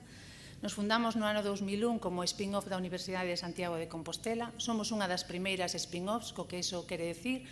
Na mesa anterior, Nasas pois tamén contaba a súa experiencia como un pouco primeira spin-off do Sergas. Sempre son procesos complicados, hai un cambio de mentalidade. A veces creo que nos perdemos moito en procedementos, en procesos e nos olvidamos do obxectivo, que é dinamizar, que é facer que os resultados cheguen ao ciudadano, que cheguen á sociedade, ven a través de empresas, ven a través de outros mecanismos, e creo que moitas veces nos perdemos na definición dos instrumentos. Somos unha empresa cun equipo actualmente de 30 persoas, a maioría doutores licenciados en química orgánica. Levamos traballado nestes anos con máis de 200 clientes, empresas, a maioría, empresas farmacéuticas nacionais, pero tamén internacionais. Realizamos máis de 1000 proxectos no campo de descubrimento de fármacos, estamos moi focalizados e traballamos na liña, pois o que contaba na mesa anterior Mabel, de buscar novos fármacos. Cando ela decía que desde o punto de vista de farmacoloxía probaban novas moléculas, alguén ten que suministrar esas novas moléculas e aí é onde nos aplicamos ou aportamos o noso grau de area buscando novas metodoloxías de química que permitan obter cada vez moléculas máis complexas, porque cada vez é máis difícil obter un fármaco, cada vez é máis difícil ter cousas novedosas e, ademais, cada vez temos o reto tamén de conseguir que os procesos se reduzan os costes e se seamos, por tanto, en todo o proceso de descubrimento de fármacos máis eficientes, porque senón nos atoparemos que o fármaco será moi difícil que chegue ao mercado e, ao final, que chegue ao paciente, se comentou antes na mesa anterior. Bueno, facturamos en torno cerca de 2 millóns de euros e investimos no ano pasado máis dun 20% das nosas ventas en proxectos de I+D. Estamos ubicados cerca de Santiago de Compostela, no concello de Opino, un concello totalmente rural, onde un menos espera atopar unha empresa tecnolóxica, teño que dicilo. Estamos nunhas instalacións dentro dunha antigua mina de cobre. Por lo tanto, vou contando estas cousas porque a veces nos parece que todo o que facemos high-tech e que todo o que é investigación ten que estar nos institutos, nos grandes institutos ou no Karolinska ou non sei onde, e a veces se poden facer cousas moi importantes desde Galicia para o mundo e nós estamos aí como un exemplo un pouco atípico. Temos unhas instalacións pequenas, agora mesmo son a nosa principal limitación. Pero, bueno, desde estas instalacións temos 5 laboratorios de investigación, un de escalado, un laboratorio de análise, etc. E, sobre todo, estamos ubicados cerca da Universidade de Santiago, onde temos unha colaboración importante e cerca, moi importante, e dado que a temática desta mesa é a internacionalización, cerca dun aeroporto, que iso é crítico para nós. Desde o momento en que montamos a empresa, éramos conscientes de que o noso mercado en Galicia non iba a estar, aínda que teño que dicir que últimamente sí temos colaboracións en Galicia, un pouco gracias ao crecemento que está tendo o ecosistema da biotecnoloxía, pero desde logo todos sabemos que non hai empresas farmacéuticas, empresas biotec, isto non é como pode ser, por exemplo, tradicionalmente Cataluña ou Madrid, outras comunidades, non? Polo tanto, é fundamental a hora de crear unha empresa e enfocarse cara ao exterior, para nós estar cerca dun aeroporto. Como decía antes, somos, creo que máis nestes momentos, pero alrededor de 30 persoas, un equipo de químicos que nos gusta decir altamente cualificados, iso é condición necesaria, pero non suficiente, e altamente motivados. E que nos motiva aos químicos que estamos en Galquimia? Nos motiva moitísimo poder facer investigación de primeiro nivel con empresas nacionais e internacionais que están no top 10 das empresas farmacéuticas e estar colaborando con empresas de Israel, de Estados Unidos, de Latinoamérica, de Alemania, de Inglaterra, desde un recuncho aí escondidos no laboratorio das minas de Río Tinto. E iso para nós é importante porque os nosos colegas de tese, a maioría, ou de carreira, que están facendo investigación, se quixeron seguir a súa carreira investigadora, se tiveron que ir a outros países ou ben escoller entre quedarse en Galicia ou facer carreira investigadora, en moitos dos casos. E nós, nese sentido, nos sentimos un pouco privilexiados, porque podemos facer investigación e podemos traballar desde Galicia.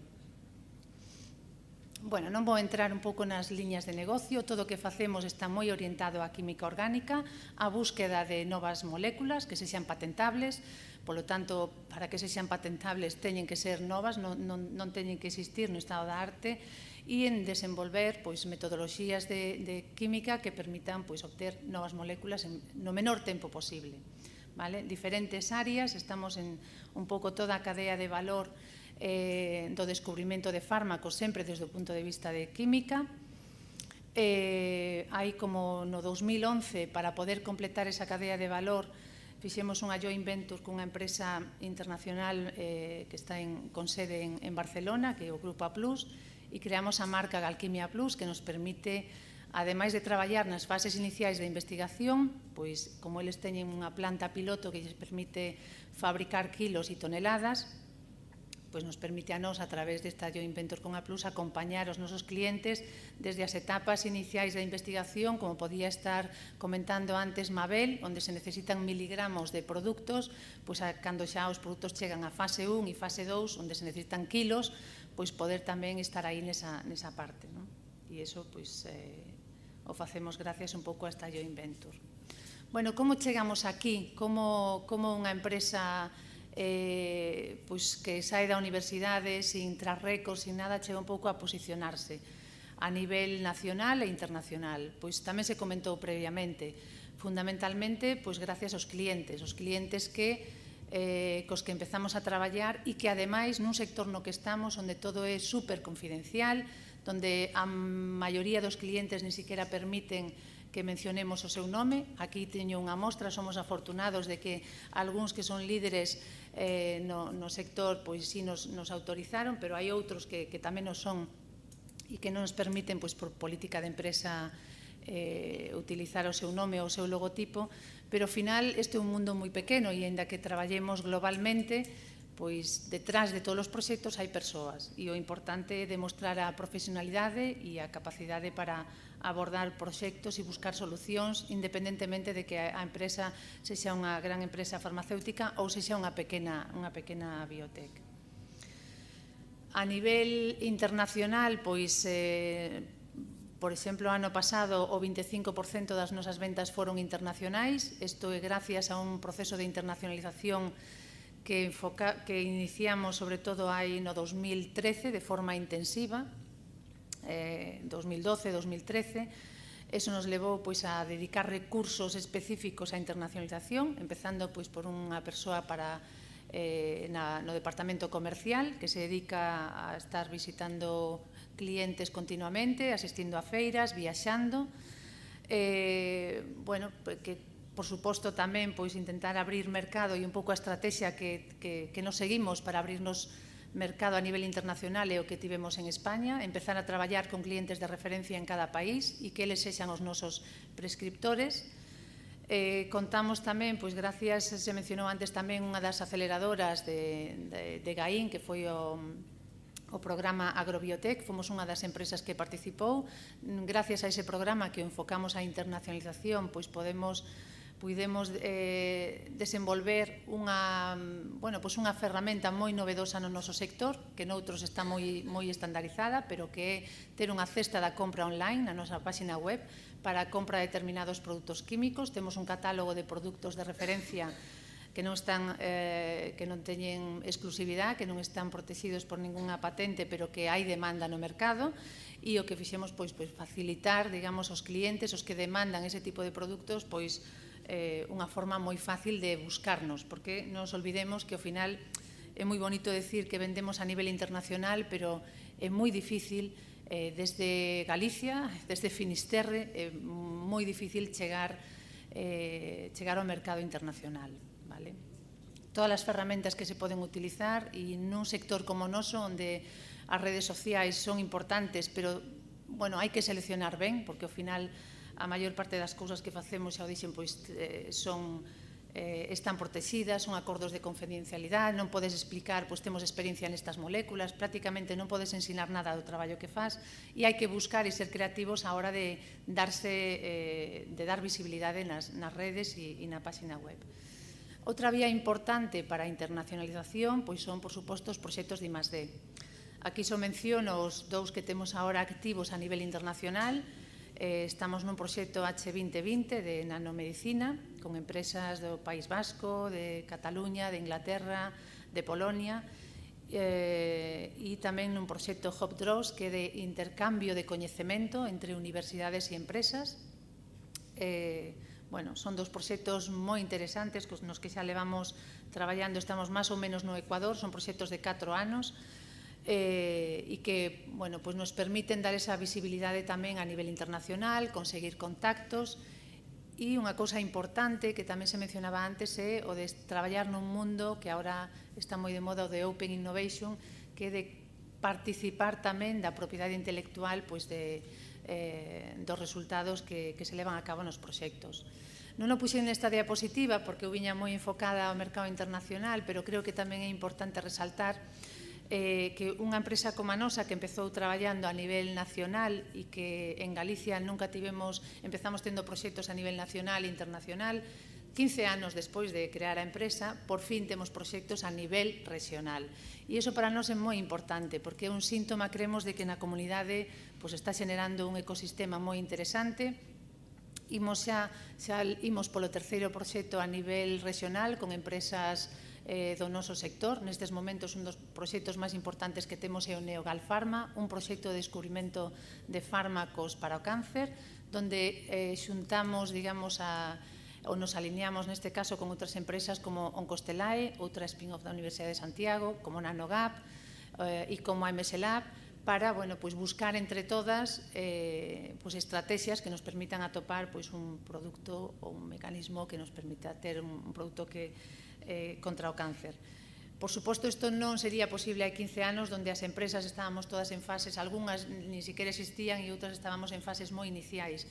E tamén é importante non só as empresas, sino tamén os grupos de investigación que hai detrás e, por suposto, a estrategia e o apoio da administración. Estes proxectos se poden levar a cabo gracias, neste caso, ao apoio da convocatoria Conecta Pemes da Axencia Galega de Innovación, que parece moi fácil, decir, hai un proxecto, pero tampouco é tan fácil, ou foi tan fácil que en Galicia se definisen estrategias de apoio a un sector como o que é o da biotecnoloxía, onde as empresas temos un perfil moi diferente a outros sectores máis tradicionais, somos máis pequeniñas, vedes que o orde de facturación é máis baixo, pero incluso algunhas non facturan porque están en proceso de desenvolvemento de produto, pero por outro lado somos empresas pois moito máis ou mellor internacionalizadas que outras de sectores primarios e empresas que moi activas en innovación. Por lo tanto, bueno, esa é unha parte positiva tamén.